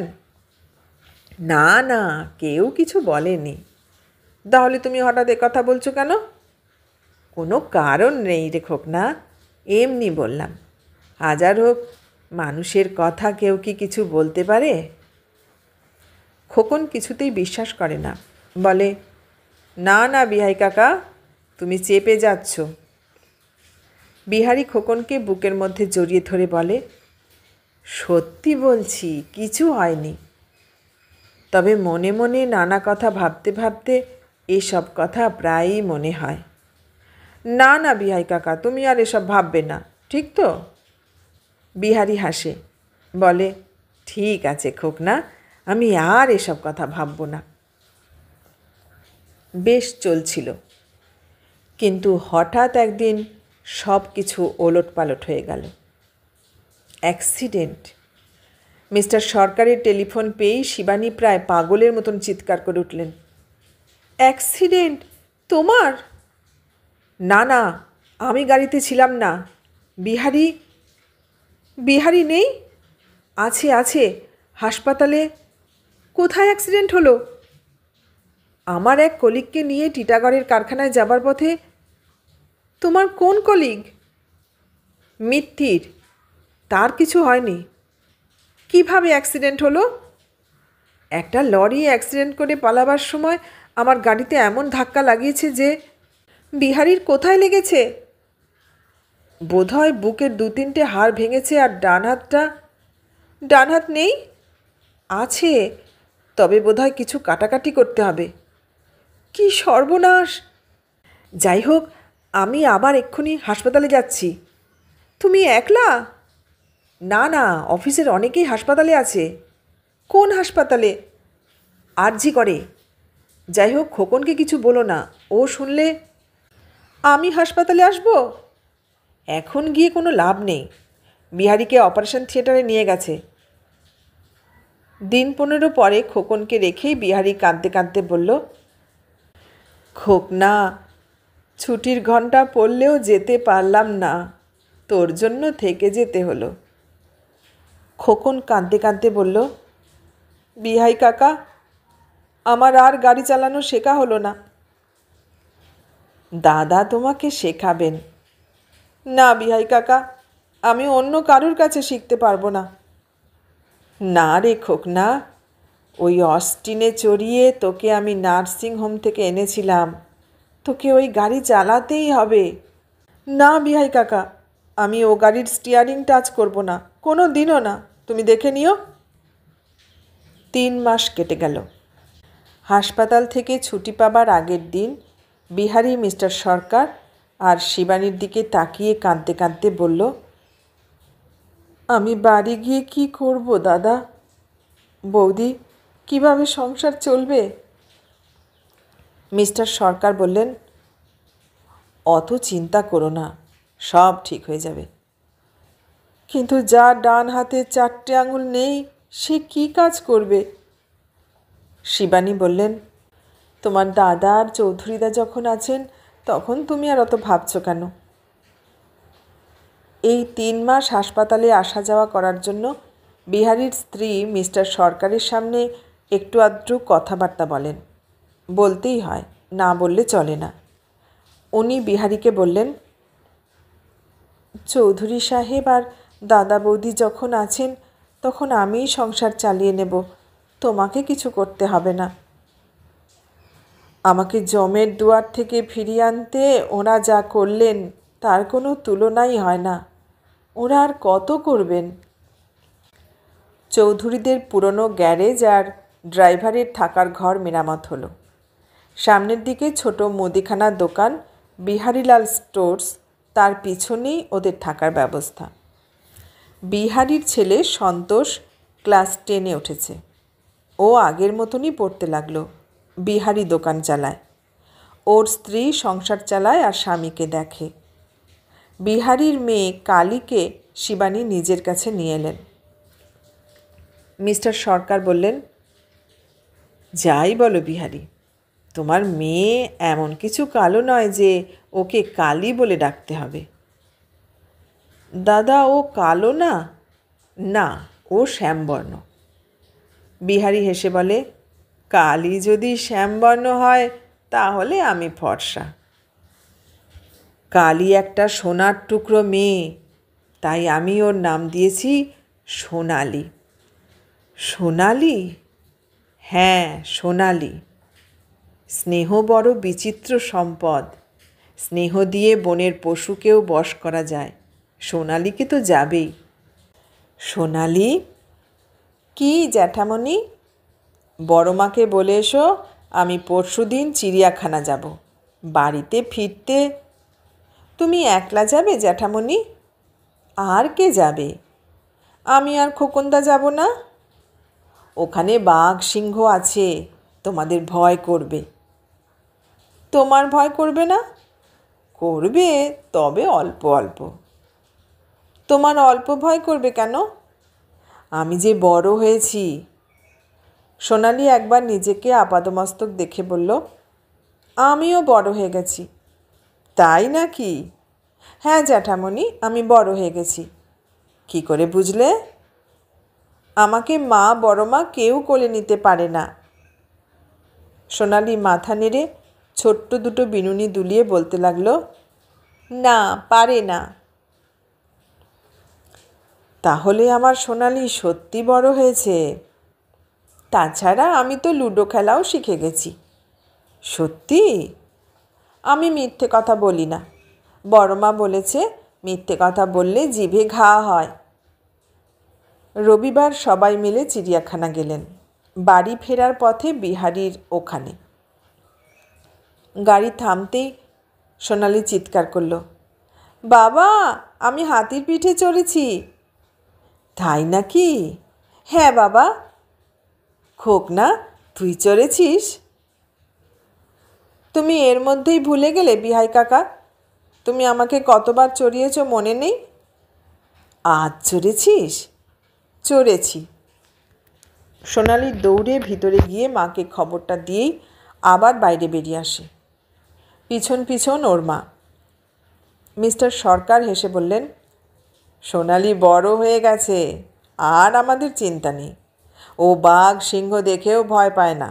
তাছাড়া লুডো খেলাও শিখে গেছে। চিড়িয়াখানার বাঘ সিংহ দেখে কেউ আবার ভয় পায় নাকি? শিবানী জিজ্ঞাসা করলেন, সন্তোষ কোথায়? বৌদি, ও আজকাল এই পাড়ারই একটা ছেলের কাছে পড়তে যায়, সেখানেই গেছে। দোকান কেমন চলছে? 1 পয়সা ভাড়া তো দিতে হচ্ছে না, আর দাদা টাকা পয়সার ব্যবস্থা যেভাবে করে দোকান সাজিয়ে দিয়েছেন তাতে 3 জনের মোটামুটি চলে যাচ্ছে। বিহারীর স্ত্রী বললেন, আগের মতন এখন আর অত ঘাবড়ে যান না। দোকান তো উনি একলাই চালিয়ে নিচ্ছেন। আরও কিছুক্ষণ কথাবার্তা বলার পর শিবানী বললেন, সোনালি, তুই আজ এখানে থাক। কাল বিকেলে তোর জ্যাঠামণি এসে তোকে নিয়ে যাবে। ঠিক নিয়ে যাবে তো? মিস্টার সরকার হাসতে হাসতে বললেন, তুই না থাকলে এই বুড়োকে কে দেখবে? তুমি মোটেও বুড়ো হওনি। রওনা হবার আগে বিহারি একবার গাড়িটা দেখে, স্টিয়ারিংটা নাড়াচাড়া করে।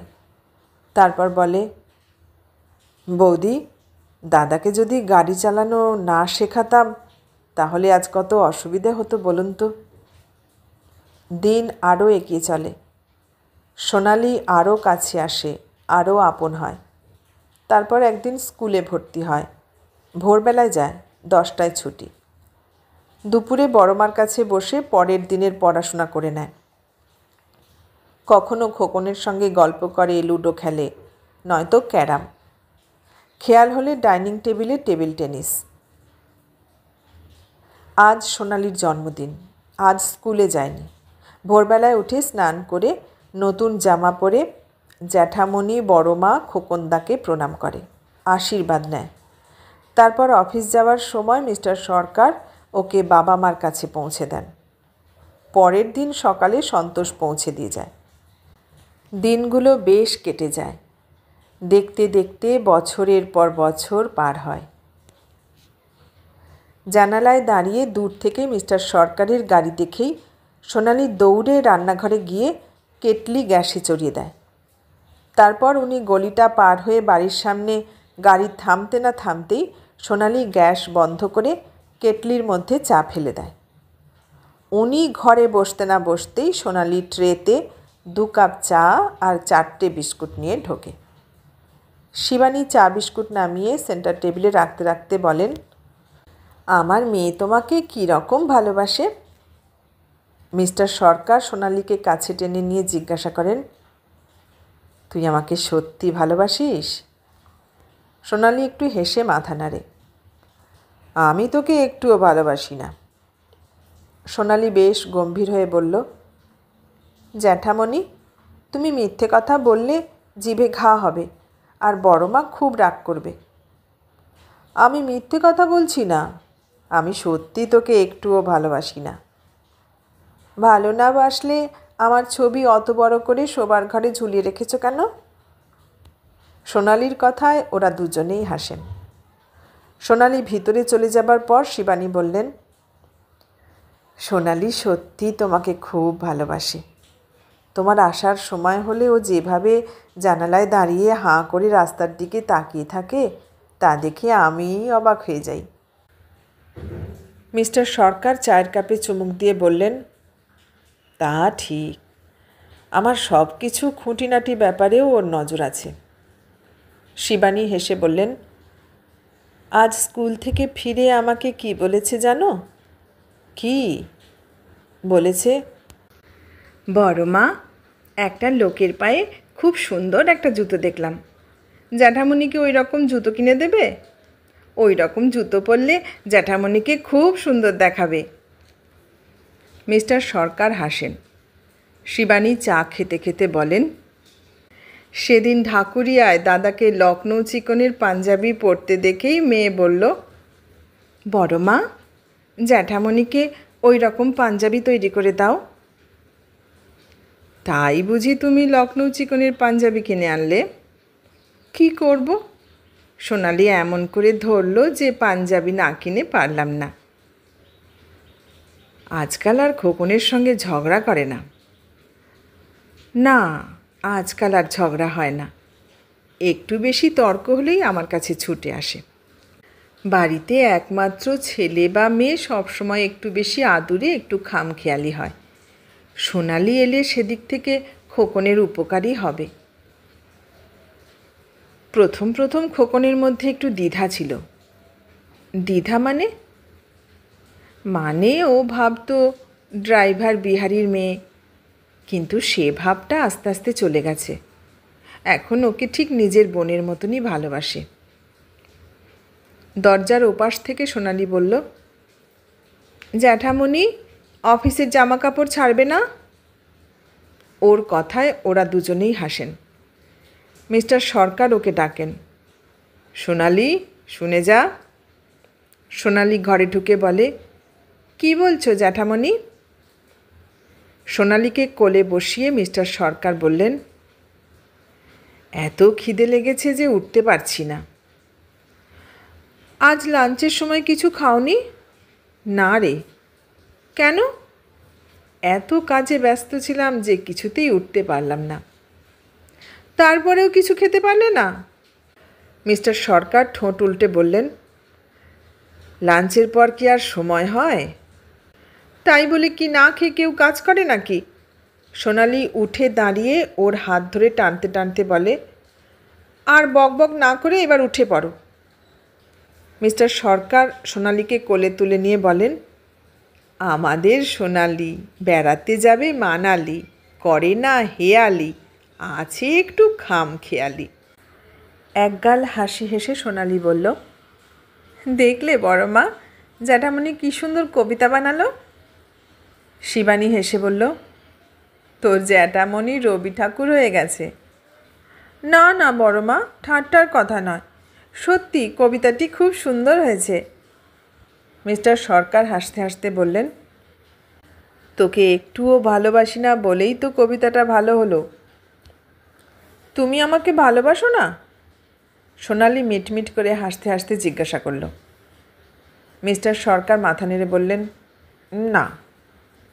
সোনালি হাসতে হাসতে বলল, তাই বুঝি রোজ রোজ লুকিয়ে লুকিয়ে আমার জন্য? মিস্টার সরকার হঠাৎ খুব জোরে চিৎকার করে বললেন, বাজে কথা বলবি না, আমি কোনো দিন কাউকে লুকিয়ে লুকিয়ে কিছু দিই না। সোনালি হাসি চাপতে পারে না, বলে, তুমি লুকিয়ে দিলেও আমি সবাইকে বলে দিই। আজে বাজে কথা বললে একটা থাপ্পড় খাবি। সোনালি আর শিবানী হাসতে হাসতে ঘর থেকে বেরিয়ে গেলেন। মিস্টার সরকার বাড়ি ফিরতেই খোকন প্রণাম করল। ছেলেকে একবার ভালো করে দেখে নিয়ে বললেন, এই কমাসে তুই বেশ লম্বা হয়েছিস তো। শিবানী বললেন, ছেলের পায়ের দিকে তাকালেই বুঝবে কেন এত লম্বা হয়েছে। মিস্টার সরকার ছেলের পায়ের দিকে তাকাতেই সোনালি বলল, হোস্টেলে গিয়ে খোকনদার অনেক কায়দা বেড়েছে। খোকন সঙ্গে সঙ্গে ওর মাথায় একটা চাটি মেরে বলল, আবার ফরফর করছিস? তোমার কায়দা বেড়েছে বলবো না? কিচ্ছু কায়দা বাড়েনি। তোমার মাথার চুল আর পায়ের জুতো দেখে তো আমি প্রথমে। আবার ড্রয়িং রুমে চা খেতে খেতে গল্পগুজব হয়। হঠাৎ মিস্টার সরকার বললেন, শিবানী, চলো আমরা সবাই মিলে সপ্তাহখানেকের জন্য পুরী ঘুরে আসি। তুমি ছুটি পাবে? তা পেয়ে যাব। খোকন বলল, আগে জানলে আমি পুরী পর্যন্ত কনসেশন নিতে পারতাম। মিস্টার সরকার বললেন, সে আর কি হবে। শিবানী বললেন, রেল কোম্পানিকে অযথা কতগুলো টাকা দিতে হতো না। সোনালি বলল, পুরী তো এক রাত্রিরের জার্নি, আমি আর খোকনদা 3 টায়ারে চলে যাব। তোমরা? খোকন সঙ্গে সঙ্গে সোনালিকে বলল, আবার খোকনদাকে টানছিস কেন? কেন, তোমার 3 টায়ারে যেতে লজ্জা করবে? ছাত্র জীবনে বেশি বাবুগিরি করা ভালো না। দেখ সোনালি, বুড়িদের মতন ফালতু উপদেশ দিবি না।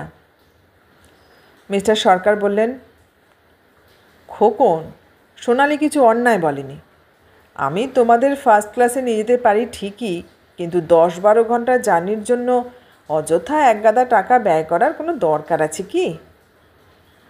খোকন হেসে বলে, আমি একবারও বলিনি যে 3 টায়ারে যাব না, তবে এবারে এসে দেখছি সোনালি বড্ড পাকা পাকা কথা বলছে।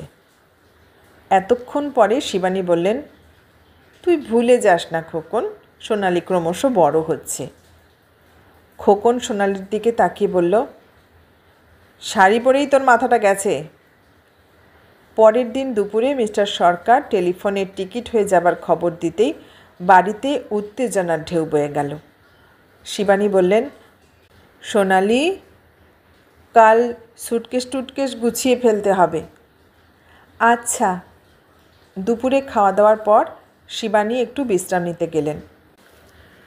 খোকন নিজের ঘরে যেতেই সোনালি এসে জিজ্ঞাসা করল, দেশলাই আনতে হবে?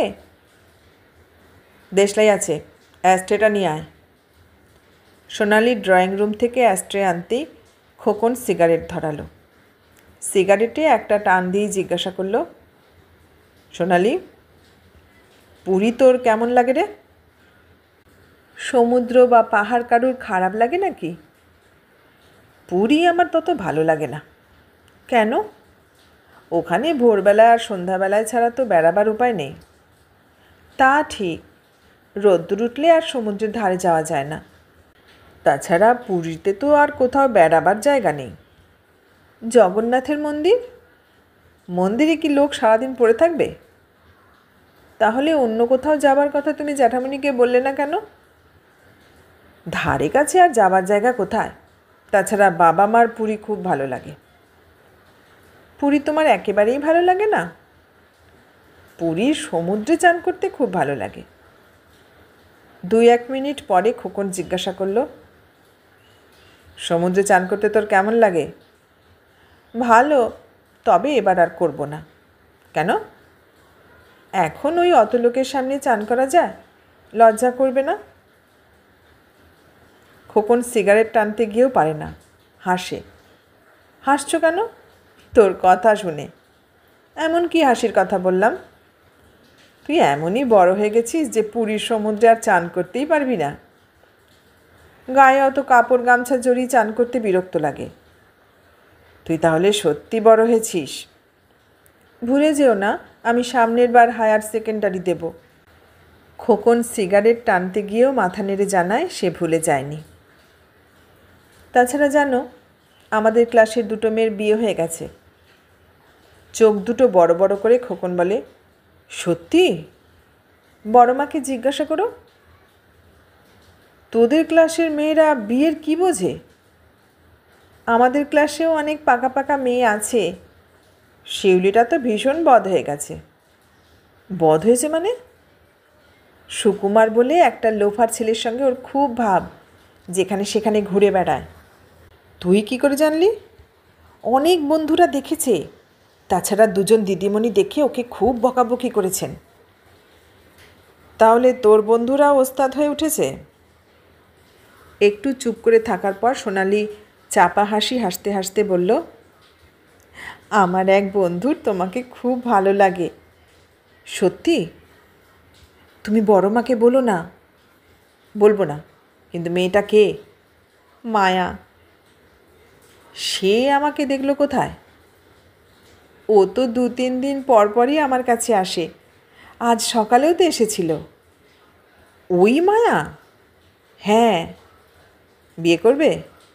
জানি না, তবে আর কি ভালো লাগলো। সোনালি আবার হেসে বলে, শুধু তোমাকে দেখার জন্যই ও আজ এখানে এসেছিল সকালে। তাই নাকি? সত্যি বলছি। আবার কবে আসবে? তা কি আমায় বলে গেছে? 2 দিন পর পুরী এক্সপ্রেস হাওড়া স্টেশন ছাড়ার পরই খোকন একটা সিগারেট ধরিয়ে সোনালিকে বলল, বাবা মার সঙ্গে ফার্স্ট ক্লাসে না গিয়ে ভালোই হয়েছে। কেন? সিগারেট খেতে পারতে না বলে? হ্যাঁ। খোকন সিগারেটে টান দিয়ে বলল, ট্রেনে উঠেই সিগারেট ধরাতে না পারলে আজকাল একদম ভালো লাগে না। তবে তখন যে খুব রেগে গিয়েছিলে? মোটেও রাগিনি। মিথ্যে কথা বলো না খোকনদা। নিতান্ত জ্যাঠামণি আর বড় মা আমাকে সাপোর্ট করলেন, নয়তো। দেখ সোনালি, বাবা মার চাইতে আমি তোকে কম ভালোবাসি না। তা জানি। তোর উপর ঠিক রাগ করতে পারি না। তবে যখন তখন আমাকে যাতা বলো কেন? সিগারেটে খুব জোরে একটা টান মেরে খোকন বলল, ও তোকে একটু রাগাবার জন্যে। তুমি বড্ড আমার পিছনে লাগো। তবে কি বাবা মার পিছনে লাগবো? সোনালি হাসে। ট্রেন ছুটে চলেছে। অনেক প্যাসেঞ্জার এর মধ্যেই শোবার ব্যবস্থা করে নিয়েছেন। অন্যেরা কেউ বা খাওয়া দাওয়া করছেন অথবা গল্পগুজব করছেন। খোকন আবার সিগারেট ধরায়, বলে, দেখ সোনালি, আজকাল বাবা মা আমার চাইতে তোকে বেশি ভালোবাসেন। আমি অত বেশি কম বুঝি না। তুই কাছে না থাকলে তো বাবার মুখের চেহারাই বদলে যায়। কি জানি, আমি দেখিনি। মা একটু চাপা, ঠিক প্রকাশ করতে চান না, কিন্তু প্রতি মুহূর্তেই ধরা পড়ে যান। তুমি জ্যাঠামণি বড়মার একমাত্র ছেলে, তোমাকে কি ওরা কম ভালোবাসতে পারেন? কিছুক্ষণ পরে খড়গপুর আসে। খোকন দুটো কফি কিনে একটা সোনালিকে এগিয়ে দিতেই ও বলল, এখন কফি খেলে রাত্রিরে ঘুমোবো কখন? একটু অনিয়ম, একটু অত্যাচার না করলে বাইরে বেরোবার আনন্দ কি? তুমি এই 2 বছর হোস্টেলে থেকে বেশ বদলে গেছো। হোস্টেলে না গেলেও এই পরিবর্তন হতো। পরিবর্তন হলেও এতটা হতো না। এই বয়সটাই পরিবর্তনের বয়স। তা ঠিক। এই বয়সে সব ছেলেমেয়েরাই হঠাৎ অদ্ভুতভাবে সব ব্যাপারেই সচেতন হয়ে ওঠে। সব কিছু জানতে চায়, বুঝতে চায়, এক্সপেরিমেন্ট করে দেখতে চায়। সোনালি মুগ্ধ হয়ে খোকনের কথা শোনার পর বলে, তুমি আজকাল কত সুন্দর করে কথা বলো। খোকন হেসে বলল, তাই নাকি? সত্যি খোকনদা, তোমার কথাবার্তার ধরনটা একেবারে বদলে গেছে। খোকন একটু হাসে, কিছু বলে না। সোনালি বলল, খোকনদা, পুরীতে গিয়ে আমরা সারা রাত গল্প করব। আমার সারা রাত আড্ডা দেওয়ার অভ্যাস আছে, কিন্তু তুই পারবি না। খুব পারবো। 12টা-1টার পর তুই ঠিক ঘুমিয়ে পড়বি। তুমি গল্প করলে আমি কিছুতেই ঘুমোবো না। আজ যদিও বা একটা রাত কোনো মতে জেগে থাকিস, তাহলে আর তার পরের দিন সকালে তো কিচ্ছু হবে না। আচ্ছা, দেখা যাবে। একটু চুপ করে থাকার পর সোনালি জিজ্ঞাসা করল, কি খোকনদা, তোমার ঘুম পাচ্ছে নাকি? খোকন হেসে বলল, এক্ষুনি? এখন কটা বাজে? মোটে 11টা 20। এখনও 11:30টাও বাজেনি? না। সোনালি একবার চারপাশে দৃষ্টি ঘুরিয়ে নিয়ে বলল, সবাই কি ঘুমোচ্ছে। আমাদের দেশের কটা মানুষ জীবন উপভোগ করতে জানে? কোনো মতে খেয়ে দিয়ে বউকে জড়িয়ে শুতে পারলেই। শুনতেও সোনালি লজ্জা পায়। খোকনের মুখের উপর হাত দিয়ে বলল, চুপ করো। চুপ করব? হ্যাঁ। কেন? আমি কি মিথ্যে কথা বলছি? তা বলছি না, তবে। সোনালি কথাটা শেষ না করে খোকনের দিকে তাকায়। কথাটা শেষ না করে আমার দিকে তাকিয়ে কি দেখছিস? দেখছি আর ভাবছি। একটু থেমে সোনালি আবার বলল, দেখছি তোমাকে আর ভাবছি তোমার কথা। খোকন কিছু বলল না, শুধু একটু হাসল। সোনালি ওর সিগারেটের প্যাকেটটা নাড়াচাড়া করতে করতে বলল, সত্যি খোকনদা, তুমি কত বড় হয়ে গেছো। মনে হয় এই তো সেদিনও তুমি বাবার কাঁধে চড়ে। তুই যে দিদিমা ঠাকুমার মতন কথা বলছিস। সোনালি একটু হেসে বলে, তুমি যখন এখানে থাকো না, তখন সময় পেলেই আমি পুরনো অ্যালবামগুলো দেখি। কেন? তোমার আমার ছোটোবেলার ছবিগুলো দেখতে মজা লাগে। ছোটোবেলার ছবি দেখতে সবারই মজা লাগে। আমি কি শুধু ছবি দেখি? তবে যখন একলা একলা ভালো লাগে না, তখন তোমার ছবিগুলো দেখতে দেখতে তোমার সঙ্গে কত কথা বলি। খোকন হাসতে হাসতে বলে, তুই পাগল নাকি? এতে পাগলের কি আছে? ছবির সঙ্গে কি কেউ কথা বলে? একলা একলা ভালো না লাগলে কি করব? তাই বলে অ্যালবামের ছবিগুলোর সঙ্গে কথা বলবি? বলবো না কেন? কিছুক্ষণ অ্যালবামের ছবিগুলো দেখার পর মনটা বেশ ভালো হয়ে যায়। অতি উত্তম কথা। সোনালি খোকনের একটা হাত ধরে একটু টান দিয়ে জিজ্ঞাসা করল, তারপর কি করি জানো? কি? তোমাকে চিঠি লিখতে বসি। হা ভগবান! সোনালি একটু রাগ করি বলে, তুমি এরকম হা ভগবান করবে না। করব না? না। তুই অত সেন্টিমেন্টাল হলে বিয়ের পর স্বামীর ঘর করবি কি করে? তোমার মতন আমি চট করে বিয়ে করব না। আমি বুঝি চট করে বিয়ে করতে চাই? তোমার কথাবার্তা শুনে তো তাই মনে হয়। খুব ভালো কথা, কিন্তু তুই বিয়ে করবি না কেন? বিয়ে করব না তা তো বলিনি, তাই বলে তোমার মতন আমি চটপট বিয়ে করে পালাতে চাই না। কেন? কেন আবার? তোমাদের ছেড়ে চলে যাবার কথা আমি ভাবতেও পারি না। আচ্ছা সোনালি, একটা কথা বলবি? বলবো না কেন? বাবা মা আর আমার মধ্যে সবচাইতে কাকে বেশি ভালোবাসিস? ওদের দুজনের সঙ্গে কি তোমার তুলনা হয়? কেন হয় না? ওদের একরকম ভালোবাসি, শ্রদ্ধা করি, আর তোমাকে অন্যরকম ভালোবাসি, শ্রদ্ধা করি। অন্যরকম মানে? আমি অত শত বোঝাতে পারবো না। হঠাৎ গাড়ির গতি কমে আসতেই খোকন হাতের ঘড়ি দেখে বললে, 1:45 বাজে, তোর ঘুম পাচ্ছে না? না। আস্তে আস্তে চলতে চলতে গাড়ি থামল। সোনালি জিজ্ঞাসা করল, এটা কোন স্টেশন? বালাসোর। তার মানে বাংলাদেশ ছাড়িয়ে এসেছি? হ্যাঁ। জানলার পাশ দিয়ে চাওয়ালা যেতেই খোকন ওকে জিজ্ঞাসা করল, চা খাবি? এত রাত্রিরে চা খাবো? চা না খেলে রাত জাগবি কীভাবে?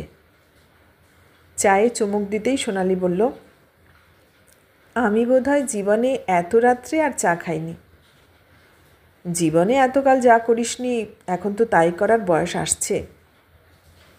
তুমি হোস্টেলে থেকে বড্ড ওস্তাদ হয়ে গেছো। এখনও ওস্তাদ হব না? চা খাওয়া শেষ, গাড়িও ছেড়ে দিয়েছে। খোকন জিজ্ঞাসা করল, হ্যাঁ রে, তুই কি সত্যিই ঘুমোবি না? চা খাবার পরই কারোর ঘুম পায়? শুয়ে পড়, আস্তে আস্তে ঘুম এসে যাবে। না না, আমি শোবো না। কেন রে? এমন করে সারা রাত তো কোনো দিন জাগিনি, তাই বেশ লাগছে। সত্যি বলছিস? সত্যি বলছি। সোনালি একটু থেমে বলল, তাছাড়া তোমাকেও তো অনেককাল এভাবে পাই না। তাহলে আমার সঙ্গে ঝগড়া করিস কেন? ভালো লাগে। কিছুক্ষণ চুপচাপ। সামনের বার্থের এক ভদ্রমহিলা ঘুম থেকে উঠে বাথরুমে গেলেন। খোকন বলল, দেখলি উনি কিভাবে আমাদের দেখলেন? ওসব তুমি দেখো। কি অদ্ভুত সন্দেহের দৃষ্টিতে উনি আমাদের দেখলেন, তা তুই ভাবতে পারবি না। অদ্ভুত দৃষ্টিতে দেখার কি আছে? এদেশে ছেলেমেয়েদের গল্প করতে দেখলেই তো বুড়োদের দুশ্চিন্তার শেষ নেই। সোনালি হেসে বলল, তা ঠিক। গাড়ি এগিয়ে চলে। রাত আরও গভীর হয়। খোকন ঘন ঘন সিগারেট ধরায়। আর কত সিগারেট খাবে? খোকন সিগারেটে টান দিয়ে হেসে জিজ্ঞাসা করল, খুব বেশি সিগারেট খাচ্ছি নাকি? এই তো 5 মিনিট আগেই মাত্র 3 প্যাকেট সিগারেট নিয়ে তো গাড়িতে উঠেছি। ছি ছি, এত কম সিগারেট কেউ খায়? খোকন কিছু না বলে সিগারেটে আবার একটা টান দিল। সোনালি জিজ্ঞাসা করল, ফেরার সময় জ্যাঠামণি যদি তোমাকে আলাদা আসতে না দেন, যদি ওদের সঙ্গেই ফার্স্ট ক্লাসে আসতে হয়? ছাত্রজীবনে বিলাসিতা করা আমি একটুও পছন্দ করি না। সোনালি হাসতে হাসতে খোকনের গায়ের উপর লুটিয়ে পড়ল। ভদ্রক পার হতেই ওরা শুয়ে পড়ল। রাত্রে খাওয়া দাওয়ার পর বারান্দায় বসে কিছুক্ষণ গল্পগুজব করার পর মিস্টার সরকার পরপর 2 বার হাই তুলতেই শিবানী বললেন, চলো শুতে যাই। খোকন আর সোনালির দিকে তাকিয়ে বললেন, যা, তোরাও শুতে যা। খোকন বলল, এখুনি? 11টা বেজে গেছে, আর রাত করিস না। কিরে সোনালি, তোর ঘুম পেয়েছে নাকি? সোনালি জবাব দেবার আগেই ওর মা বললেন, ঘুম না বাবার কি হয়েছে? সারাদিন ধরে এত ঘোরাঘুরির পর ঘুম পাবে না? সবাই উঠে দাঁড়াতেই শিবানী সোনালিকে বললেন, হয় টেবিল লাইট, না হয় বাথরুমের লাইটটা জ্বালিয়ে রাখিস। আচ্ছা। ঘরে ঢুকেই খোকন জিজ্ঞাসা করল, কিরে সোনালি, ঘুমোবি নাকি? ঘুমোবো না, তবে শুয়ে শুয়ে গল্প করব। কেন? সারাদিন ঘোরাঘুরি করে পা দুটো বড্ড ব্যথা করছে। তার মানে তোর ঘুমোনোর মতলব? মোটেও না। আমি সারা রাত জাগবো বলে 10 প্যাকেট সিগারেট কিনে এনেছি। 10 প্যাকেট? এক রাত্রেই 10 প্যাকেট লাগবে না, তবে 4-5 প্যাকেট লাগবে। খোকনদা, তুমি অত সিগারেট খেও না। আবার বুড়িদের মতন হিতোপদেশ দিচ্ছিস? হোস্টেলে কত ছেলে মদ খায় জানিস? মদ?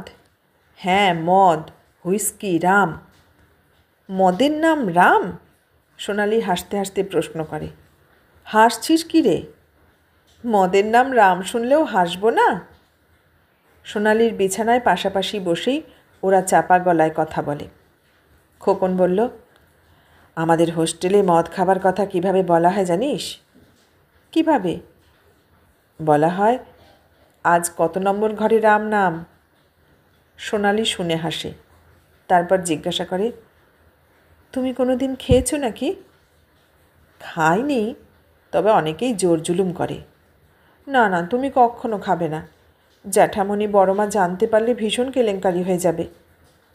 খাবো না ঠিকই, কিন্তু খেলেও কি ওরা জানতে পারবে? একদিন না একদিন ঠিক জানতে পারবে। খোকন আর একটা সিগারেট ধরিয়ে একটা টান দিয়ে বলল, দেখ সোনালি, ছেলেমেয়েরা বড় হবার পর কত যে ফাজিল, কত বদ হয় তা বাবা মারা ঠিক আন্দাজ করতে পারে না। না, পারে আবার না। সত্যিই পারে না। ছেলেমেয়ে সম্পর্কে বাপ মার এমনই অন্ধস্নেহ থাকে যে তাদের বেশি খারাপ ভাবতে পারে না। সোনালি ভাবে। খোকন সিগারেটে টান দিয়ে জিজ্ঞাসা করে, কী ভাবছিস? তোমার কথা। বেশি দূর যাবার কি দরকার? এই যে আমি আর তুই এখনও গল্প করছি, বা আমি একটার পর একটা সিগারেট খাচ্ছি, তা কি বাবা মা পাশের ঘরের থেকেও জানতে পারছেন? তা ঠিক। তাহলে ভেবে দেখ, বাড়ির বাইরে বা হোস্টেলে থেকে ছেলেমেয়েরা কি করে তা বাবা মা জানবে কী করে?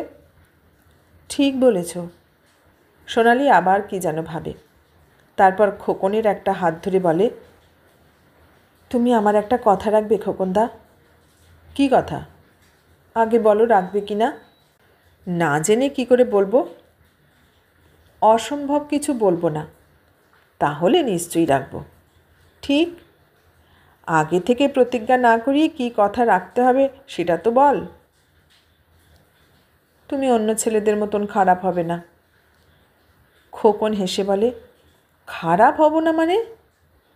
মানে এমন কিছু করবে না যাতে তোমাকে কেউ খারাপ বলে। এই কথার কোনো মানেই হলো না। কেন? সব কাজই একজনের কাছে ভালো, অন্যের কাছে খারাপ।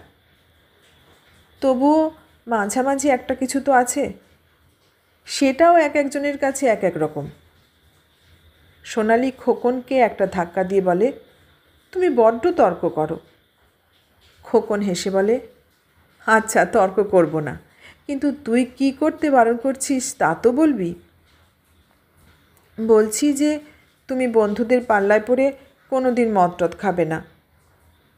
হুজুগে পড়ে যদি কোনো দিন খাই? হুজুগে পড়েও খাবে না। কেন, খেলে কি হয়েছে? একদিন মদ খেলেই কি আমি খারাপ হয়ে যাব? আমি বলছি তুমি খাবে না। তুই আমার কে যে তোর কথা আমাকে শুনতে হবে? সোনালি চমকে উঠল। কি বললে? আমি তোমার কে? তোর কথা শুনতেই হবে? না, তুমি শুতে যাও, আমি এবার ঘুমোবো। সারা রাত গল্প করবি না? না, তুমি শুতে যাও। সোনালি রাগ করে মুখখানা ঘুরিয়ে রাখে। খোকনও একটু ঝুঁকে পড়ে ওর মুখের সামনে মুখ নিয়ে জিজ্ঞাসা করে, তুই সত্যি রাগ করেছিস? সোনালি কোনো জবাব দেয় না। খোকন আবার জিজ্ঞাসা করে, কী রে, কথা বলবি না? তুমি শুতে যাও। তুই জবাব না দিলে আমি শুতে যাব না। না, রাগ করিনি, খুশি হয়েছি।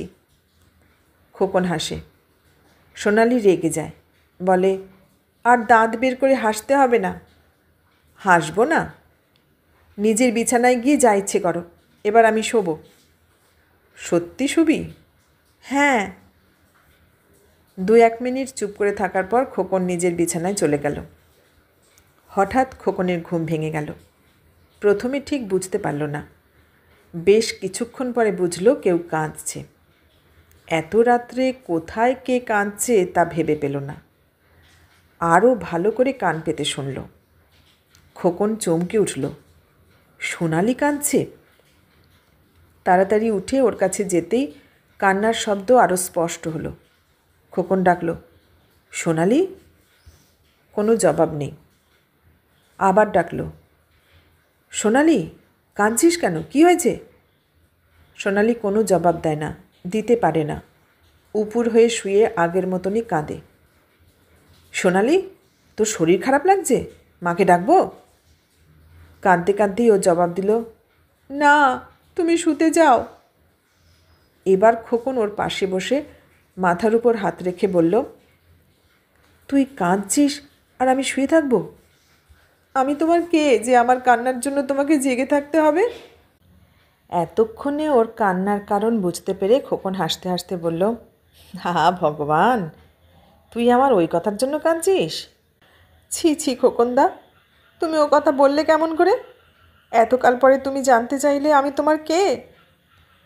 খোকন ওর মাথায় পিঠে হাত বুলিয়ে দিতে দিতে বলল, আমার ওই সামান্য একটা কথার জন্য? ওটা তোমার সামান্য কথা হলো? আচ্ছা, আর ও কথা বলবো না। তুই ঠিক হয়েছ, আমি তোকে ঘুম পাড়িয়ে দিচ্ছি। আমার জন্য তোমাকে কিচ্ছু করতে হবে না, তুমি শুতে যাও। তুই না ঘুমুলে আমি এখান থেকে উঠছি না। আমি তোমার কে?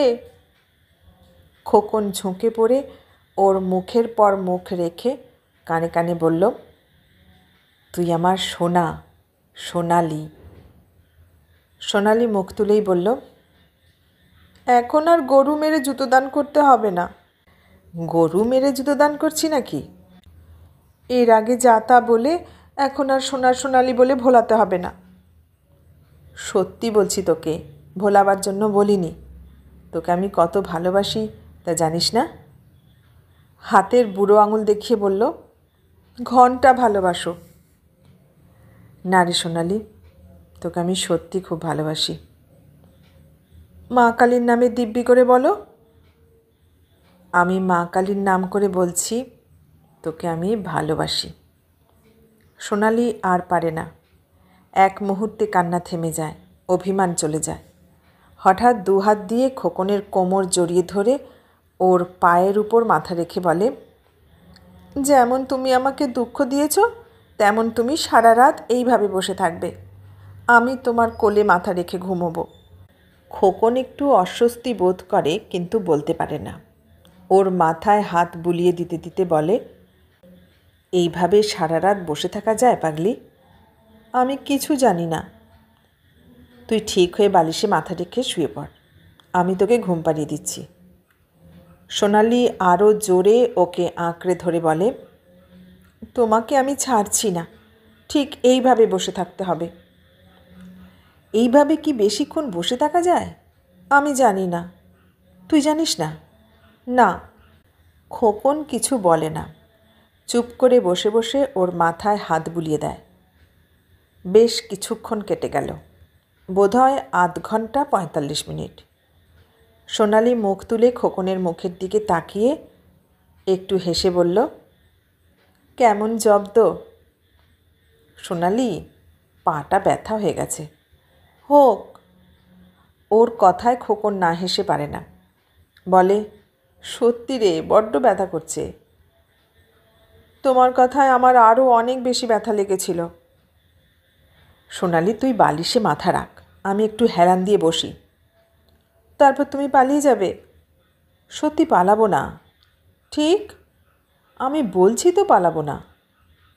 কিছুক্ষণ চুপ করে থাকার পর সোনালি বলল, অনেক দিন পর তোমার কোলে মাথা রেখে শুয়েছি, তাই না খোকনদা?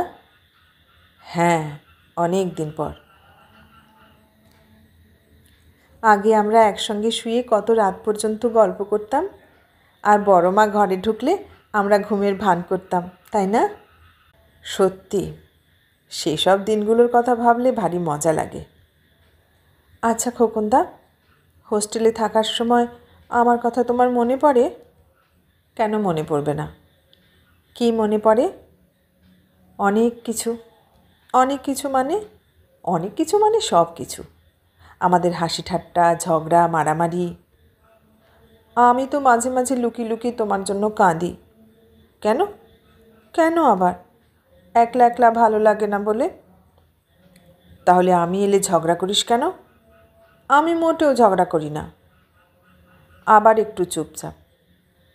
আচ্ছা খোকনদা, আমি তোমার কোলে মাথা রেখে শুয়ে আছি বলে তোমার ভালো লাগছে না? তোকে সব সময়ই আমার ভালো লাগে। বিশেষ করে হোস্টেলে চলে যাবার পর তোকে বোধহয় বেশি ভালোবাসতে শুরু করেছি। সত্যি? এখন বাবা মার চাইতে তোর জন্য বেশি মন খারাপ লাগে। পুরী এসে ভালোই হয়েছে, তাই না? হ্যাঁ। তুমি সমুদ্রে চান করবে? করতেও পারি, ঠিক নেই। তুই তো সমুদ্রে চান করবি না বলেছিস। না, আমি সমুদ্রে চান করব না। সত্যি সোনালি, তুই যেন হঠাৎ বড় হয়ে গেছিস। এখন আমাকে দেখলে বেশ বড় মনে হয়, তাই না? তা একটু হয় বই কি। তোমাকেও আজকাল বেশ বড় দেখায়।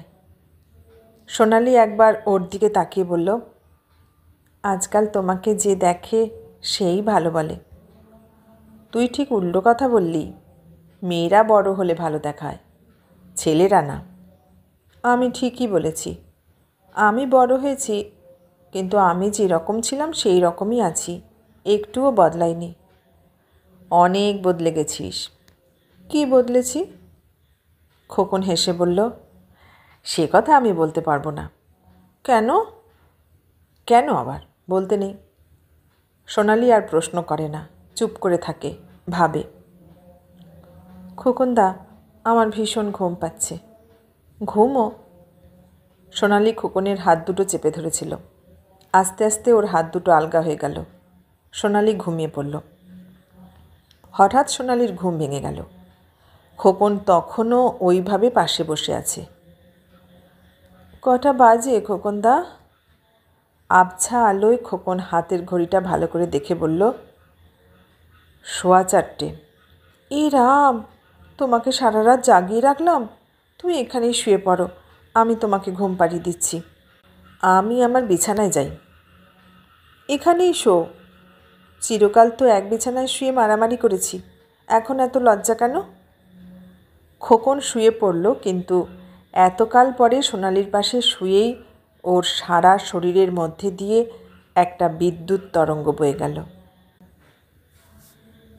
পরের দিন দুপুরে খোকন সোফায় বসে সিগারেট টানছিল।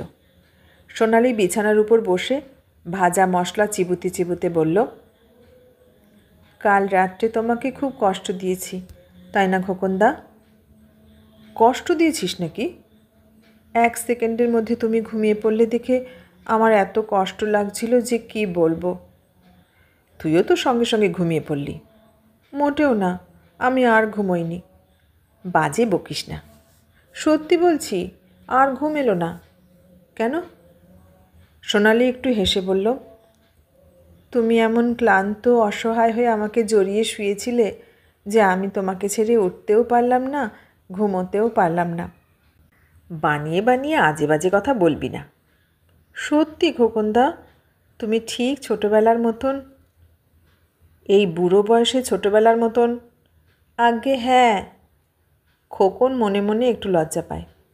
একটু পরে খোকন জিজ্ঞাসা করল, আমি ওইভাবে শুয়েছিলাম বলে তোর রাগ হয়নি? রাগ হবে কেন? তবে অনেককাল পরে তুমি আমার পাশে শুয়েছিলে বলে একটু অস্বস্তি লাগছিল।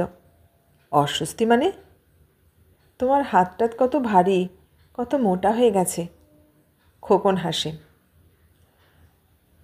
তবে তোমার গায়ে একটা ভারী সুন্দর গন্ধ আছে। খোকন হেসে জিজ্ঞাসা করে, তাই নাকি? সত্যি, তোমার গায়ের গন্ধ আমার খুব ভালো লাগে। সবার গায়েই একটা গন্ধ থাকে, তোরও আছে। আমার গায়ে গন্ধ? হ্যাঁ, তোর গায়ে গন্ধ আছে। সোনালি বুড়ো আঙুল দেখিয়ে বলল, ঘন্টা আছে। সোনালি আর কথা বলে না। শুয়ে পড়ার প্রায় সঙ্গে সঙ্গেই ওর ঘুম আসে। সামনের সোফায় বসে সিগারেট টানতে টানতে খোকন ওর দিকে তাকায় অনেকক্ষণ, এক দৃষ্টিতে তাকিয়ে থাকে। পাশ ফিরতে গিয়ে হঠাৎ সোনালি চোখ মেলে তাকায়, খোকনকে দেখে, জিজ্ঞাসা করে, তুমি একটু ঘুমোবে না খোকনদা? না, রাত্রে তো ঘুম হয়নি, এখন একটু ঘুমো। সোনালি আবার ঘুমিয়ে পড়ে। বিকেলবেলায় সমুদ্রের ধারে বেড়াতে বেড়াতে মিস্টার সরকার সোনালিকে বললেন, এখানে খুব সুন্দর সুন্দর সিল্কের শাড়ি পাওয়া যায়, দামও সস্তা। তাহলে বড় মাকে একটা ভালো শাড়ি কিনে দাও। তুই কিনবি না? আমি সিল্কের শাড়ি দিয়ে কী করব? আমি তো ভাবছিলাম শুধু তোর জন্যই একটা শাড়ি কিনব। কেন? তোর বড় মার অনেক শাড়ি আছে। তা হোক, তুমি বড় মাকেই কিনে দাও। খোকন হাসতে হাসতে বলল, সোনালি, তুই বেশ ভালোভাবেই জানিস বাবার মাথায় যখন এসেছে তখন তোর শাড়ি কিনবেনি, কিন্তু বেশ ন্যাকামি করে। সোনালি আর এক মুহূর্ত দেরি না করে ওর পিঠে দুম করে একটা ঘুষি মেরে বলল, আর আজে বাজে কথা বলবে? ও ভয়ে কম্পিত নয়, বীরের হৃদয়। ওরা তিনজনেই হাসেন। শিবানী হাসতে হাসতে বললেন, তোদের ছেলে মানুষই আর যাবে না। পরের দিন সকালে গভর্নমেন্ট এম্পোরিয়াম থেকে দুটো শাড়ি কেনা হলো। এম্পোরিয়াম থেকে হোটেলে ফেরার পর শিবানী বললেন, সোনালি, আজ বিকেলে এই শাড়িটা পরিস। কলকাতায় গিয়ে পরব। না না, আজ বিকেলেই পরিস। বিকেলে ওই শাড়িটা পরে সোনালি সামনের বারান্দায় আসতেই মিস্টার সরকার আর ওর স্ত্রী একসঙ্গে বললেন, বাহ, কি সুন্দর দেখাচ্ছে। সোনালি ওদের দুজনকে প্রণাম করল। খোকন এক বন্ধুর সঙ্গে দেখা করতে ভুবনেশ্বর গেছে, খেয়ে দিয়ে রাত 10টা সাড়ে 10টায় ফিরবে, তাই ওকে প্রণাম করতে পারল না। মিস্টার সরকার সোনালিকে একটু আদর করে বললেন, তুই সত্যিই সোনালি। শিবানী ওর কপালে একটা চুমু খেয়ে বললেন, যত দিন যাচ্ছে তুই তত সুন্দরী হচ্ছিস। লজ্জায় আর খুশিতে সোনালি মুখ তুলতে পারে না। সমুদ্রের ধারে বেড়াতে গিয়ে সবাই একবার সোনালির দিকে দেখেন। ও লজ্জায় মুখ তুলে হাঁটতে পারে না। মিস্টার সরকার গর্বের সঙ্গে বললেন, দেখেছ শিবানী, আজকে কেউ সমুদ্র দেখছে না, সবাই তোমার মেয়েকে দেখছে। বড় মা, জ্যাঠামণি এইসব কথা বললে আমি এক্ষুনি হোটেলে ফিরে যাব। শিবানী বললেন, কালও কত লোক তোকে দেখছিলেন, এতে লজ্জা পাবার কি আছে? রাত্রে বিএনআর হোটেলের ডাইনিং রুমে এক মজার কাণ্ড ঘটল। মধ্যবয়সী এক দম্পতি মিস্টার সরকার আর শিবানীকে বললেন, আপনার এই মেয়েটিকে যে আমি পুত্রবধূ করার লোভ সামলাতে পারছি না। সোনালি ওই কথা শোনার সঙ্গে সঙ্গে দৌড়ে ঘরে চলে গেল। সোনালির কাণ্ড দেখে ওরা চারজন একসঙ্গে হেসে উঠলেন। 2-1 মিনিটের মধ্যে খোকন ফিরে এসে ওকে এত সেজেগুজে একলা থাকতে দেখে জিজ্ঞাসা করল, তুই একলা একলা কী করছিস? এমনি বসে আছি। বাবা মা কোথায়? ডাইনিং রুমে। তোর খাওয়া হয়ে গেছে? হ্যাঁ। ওদের খাওয়া হয়নি? হয়েছে। তবে ওরা কী করছেন? এক ভদ্রলোক ভদ্রমহিলার সঙ্গে কথা বলছেন। তা তুই চলে এলি? সোনালি এতক্ষণ মুখ নিচু করে একটার পর একটা প্রশ্নের জবাব দিয়েছে। এবারও খোকনের দিকে তাকিয়ে বেশ একটু উৎকণ্ঠার সঙ্গে বলল, জানো খোকনদা, ওই ভদ্রমহিলা কি অসভ্য। খোকন অবাক হয়ে জিজ্ঞাসা করল, কেন, কি হয়েছে? হঠাৎ বড় মা আর জ্যাঠামণিকে এসে বলছে আপনার মেয়েকে পুত্রবধূ করতে ইচ্ছে করছে। খোকন হো হো করে হেসে উঠল, আর সঙ্গে সঙ্গে সোনালি ওর হাতে একটা চড় মেরে বলল, তুমিও ভীষণ অসভ্য। কয়েক সেকেন্ড পরেই সোনালি খোকনকে প্রণাম করতেই ও জিজ্ঞাসা করল, চড় মেরেই প্রণাম? নতুন শাড়ি পরেছি না? খোকন কয়েকটা মুহূর্তের জন্য অপলক দৃষ্টিতে সোনালিকে দেখে বললে, সত্যি আজ তোকে খুব সুন্দর দেখাচ্ছে। সকালবেলার প্রথম ঝলক সোনালি রোদের মতন ও হঠাৎ মিষ্টি হেসে বলল, সত্যি খোকনদা? খোকন ওর কানের কাছে মুখ নিয়ে বলল, দারুণ। খোকন আর কোনো কথা না বলে বাবা মার সঙ্গে দেখা করতে গেল। 10-15 মিনিট পরে এ ঘরে ফিরে আসতেই সোনালি জিজ্ঞাসা করল, জ্যাঠামণি বা বড়মা আমার সম্পর্কে কিছু বললেন? খোকন মুখ টিপে টিপে হাসতে হাসতে জিজ্ঞাসা করল, তুই কি জানতে চাস? বিয়ের কথা? খুব গম্ভীর হয়ে সোনালি বলল, বাজে অসভ্যতা করো না। তোর ভয় নেই, কেউ তোকে কম দাম দিয়ে পার করবে না। সোনালি চুপ করে বসে থাকে, কোনো প্রশ্ন কোনো মন্তব্য করে না। খোকন চুপ করে থাকে না।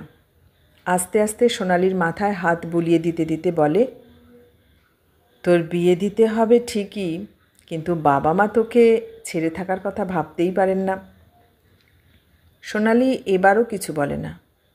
খোকন বলে, আমি ভাবতেই পারি না তুই অন্য কোথাও চলে যাবি। তুই না থাকলে আমি তো বোবা হয়ে যাব। সোনালি এসব কথার কোনো জবাব না দিয়ে শুধু বলল, আর কথা না বলে জামা কাপড় বদলে শুয়ে পড়ো। তোর ঘুম পাচ্ছে নাকি? আজ বোধহয় সারা রাতই জেগে থাকব। কেন? কেন আবার? দুপুরে 1 ঘন্টা 4 ঘুমিয়েছি। তাহলে তো আজ জোর আড্ডা হবে। না না, তুমি এত ঘোরাঘুরি করে এসেছো, তুমি নিশ্চয়ই ঘুমোবে। গল্প করলে আমার ঘুম আসে না। তুমি শোও, আমি তোমাকে ঘুম পাড়িয়ে দিচ্ছি। সোনালি একটু থেমে একটু হেসে বলল, কাল রাত্রে তোমাকে যা দিয়েছি তার কিছু প্রতিদান আজ দিই। সে রাত্রে খোকন সত্যি ঘুমিয়ে পড়ে। এরপর যখন খোকন ছুটিতে এসেছে তখনই কথায় কথায় বলেছে, মা, সোনালি যদি 5 মিনিটের মধ্যে আমাকে চা না দেয় তাহলে পুরীর ওই ভদ্রলোকের ছেলে ক্যাবলার সঙ্গেই আমি। সোনালি দুম দুম করে খোকনের পিঠে 2-3টে ঘুষি মেরে বলে, ক্যাবলার বোনের সঙ্গে তোমার বিয়ে দেব। বিহাই কাকা বলেছিল ক্যাবলা ছেলেটি বেশ ভালো, মল্লিক বাজারে মোটরের চোরাই পার্টস বিক্রি করে বেশ 2 পাইস। আর কেবলি বুঝি তোমার সঙ্গে আইআইটিতে পড়ে। তবে ক্যাবলা জামাই হলে বাবা নিশ্চয়ই ওকে অফিসের জমাদার করে নেবে। সোনালি বাচ্চাদের মতন চিৎকার করে, খোকনদা! শিবানী আর শুয়ে থাকতে পারে না, উঠে এসে বললেন, তোদের জ্বালায় কোনো দিন দুপুরে আমার বিশ্রাম করার উপায় নেই। দেখো না বড় মা, ওকে 1 কাপ চা করে দিলেই তো। কিন্তু আমাকে যা তা বলছে কেন? খোকন, তুই বড্ড ওর পিছনে লাগিস। খোকন ফিরে যাবার 2-1 দিন আগে সব ঝগড়া হঠাৎ থেমে যায়। জানিস সোনালি, হোস্টেলে এমনি বেশ ভালোই থাকি, কিন্তু ছুটির পর ফিরে গিয়ে কিছুদিন বড্ড খারাপ লাগে। সত্যি বলছো নাকি আমাকে খুশি করার জন্য বলছো? সত্যি বলছি। হোস্টেলে পড়াশোনা ইয়ার্কি বাঁদরামি করে দিনগুলো ভালোই কাটে, তবে এখন ফিরে গিয়ে মাসখানেক শুধু এখানকার কথা মনে পড়বে। আমার কথা মনে পড়ে? খোকন সিগারেট টানতে টানতে শুধু মাথা নাড়ে। কি মনে হয়? খোকন 2-1 মিনিট কি যেন ভাবে, তারপর আস্তে আস্তে দৃষ্টিটা বাইরের দিকে ঘুরিয়ে যেন আপন মনেই বলে, তোর কথা খুব বেশি মনে হয়। কেন? খোকন যেন ওর কথা শুনতে পায় না, বলে, তোকে নিয়ে অনেক কথা ভাবি। আমাকে নিয়ে এত কি ভাবো খোকনদা? ও একটা দীর্ঘ নিঃশ্বাস ফেলে বলে, সে এখন বলতে পারবো না। কেন? খোকন ওর দিকে তাকিয়ে একটু হেসে বলে, মানুষ মনে যা কিছু ভাবে তা কি সব সময় বলতে পারে? আমার কথা আমাকেও বলা যায় না? খোকন আবার মাথা নাড়ল, বলল, না। বেশ কিছুক্ষণ পরে সোনালি বলল, তুমি চলে গেলে আমারও খুব খারাপ লাগে। মনে হয় কেন তোমার সঙ্গে ঝগড়া করতাম, কেন তোমার গা টিপে দিইনি। আর কি মনে হয়? বাড়িটা ভীষণ ফাঁকা লাগে। তাই নাকি? হ্যাঁ খোকনদা, লেখাপড়া কাজকর্ম কিছুতেই মন বসাতে পারি না। কেন? কেন আবার? শুধু তোমার কথা মনে হয়। কিছুক্ষণ চুপ করে থাকার পর হঠাৎ খোকন তাকে জিজ্ঞাসা করল, তুই সত্যিই আমাদের ছেড়ে চলে যাবি? কোথায় চলে যাব? কোথায় আবার? বিয়ে করে চলে যাবি? ওসব কথা আমি ভাবি না। একেবারেই ভাবিস না? না। কিন্তু একদিন তো তোকে চলে যেতে হবে, তা তো জানিস। সোনালি কোনো জবাব দেয় না। আচ্ছা সোনালি, আমি যদি তোকে যেতে না দিই? সোনালি হেসে বলে, এখানে থাকতে পারলে তো আমারই মজা। সত্যি বল, তুই থাকবি? থাকবো না কেন? তোর আপত্তি নেই? এখানে থাকলে আমার আবার কি আপত্তি? মিস্টার সরকার অফিস থেকে এসে বাড়িতে ঢুকতে ঢুকতেই বললেন, শিবানী, আমি একদম ভুলে গিয়েছিলাম, আজই মিস্টার ব্যানার্জির মেয়ের বিয়ে। আজই? শিবানী অবাক হয়ে জিজ্ঞাসা করলেন, আমার একদম মনে ছিল না। তারপর ঘোষের কাছে শুনেই, আজ তো 18ই। আমারও একদম খেয়াল ছিল না। চটপট তৈরি হয়ে নাও, একটা শাড়ি কিনতে হবে, তারপর মিত্তিরকে তুলে নিয়ে হাওড়া হয়ে কোন্নগর যাওয়া। মিত্তিরের গাড়ি কি হলো? ওর গাড়ি টিউনিং করতে গ্যারেজে দিয়েছে। তার মানে পার্ক সার্কাস ঘুরে হাওড়া হয়ে কোন্নগর? কি আর করা যাবে, তুমি তাড়াতাড়ি তৈরি হয়ে নাও। কাল খোকন যাবে আর আজ? কিন্তু ব্যানার্জির মেয়ের বিয়েতে না গিয়ে তো উপায় নেই। তা ঠিক। শিবানী একটু ভেবে বললেন, ফিরতে ফিরতে নিশ্চয় 12টা 1টা হয়ে যাবে। মিস্টার সরকার একটু হেসে বললেন, এখনই 6টা বাজে। 7টায় বেরিয়ে শাড়ি কিনে মিত্তিরের বাড়ি পৌঁছতেই 8টা। সোনালির হাত থেকে চায়ের কাপ নিতে নিতে বললেন, বিয়ে বাড়ি পৌঁছতেই 10টা বেজে যাবে। তার মানে ফিরতে ফিরতে 2টো 2:30টে? তবে কাল রবিবার, এই যা ভরসা। তৈরি হয়ে সোনালিকে সব বুঝিয়ে ওদের বেরুতে বেরুতে 7:15 হয়ে গেল। ওরা বেরিয়ে যাবার সঙ্গে সঙ্গেই খোকন সিগারেট ধরিয়ে একটা লম্বা টান দিয়ে বলল, সোনালি, চা কর।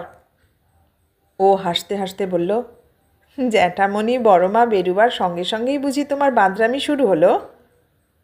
ভালো করে সেবা যত্ন কর, তা নইলে আমি চলে যাবার পর মনে মনে আরও কষ্ট পাবি। অযথা এসব কথা বলে আমার মন খারাপ করে দিও না। খোকন হঠাৎ 2 হাত দিয়ে ওর গলা জড়িয়ে ধরে কপালের সঙ্গে কপাল ঠেকিয়ে বলল, আমি চলে গেলে সত্যি তোর মন খারাপ হয়?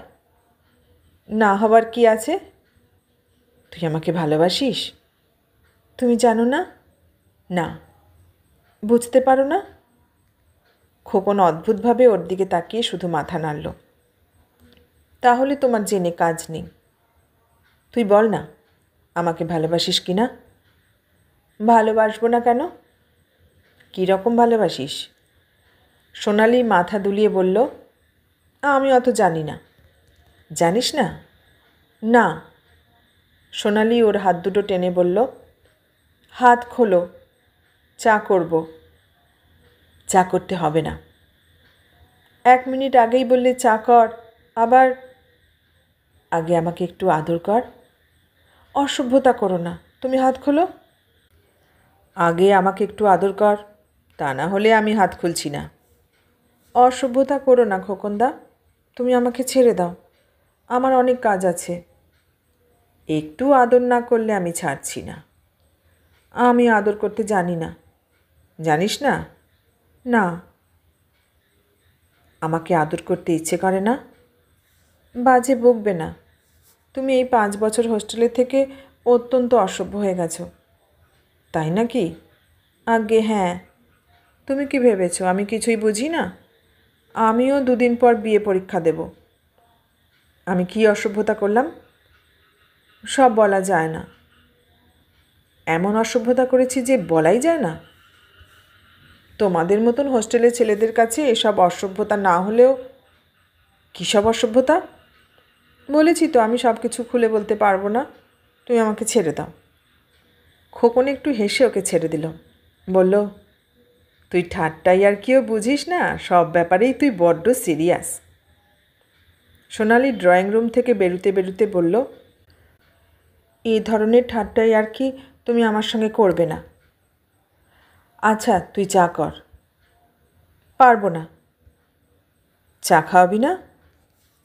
না। কাল চলে যাবার পর যখন... আমার কিছু মন খারাপ হবে না, তুমি আজই চলে যাও।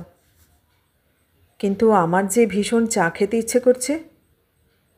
শুধু চা কেন, আরও অনেক কিছু খেতেই তোমার ইচ্ছে করছে, কিন্তু আমার দ্বারা কিছু হবে না।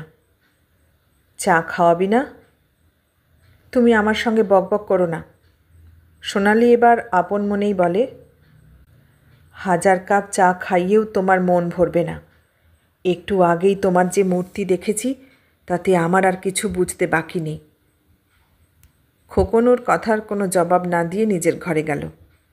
প্যান্ট বুশশার্ট পরে বেরোবার সময় বলল, আমার ফিরতে রাত হবে। আমি একলা একলা থাকবো? খোকন চলে গেল। নিমাই ভট্টাচার্যের লেখা সোনালি উপন্যাসটি শুনলেন। কেমন লাগলো? ভালো লাগলে লাইক কমেন্ট শেয়ার করবেন, আর নতুন বন্ধু হলে সাবস্ক্রাইব করার অনুরোধ রইল। সবাইকে অনেক ধন্যবাদ জানিয়ে আজ এখানেই শেষ করলাম।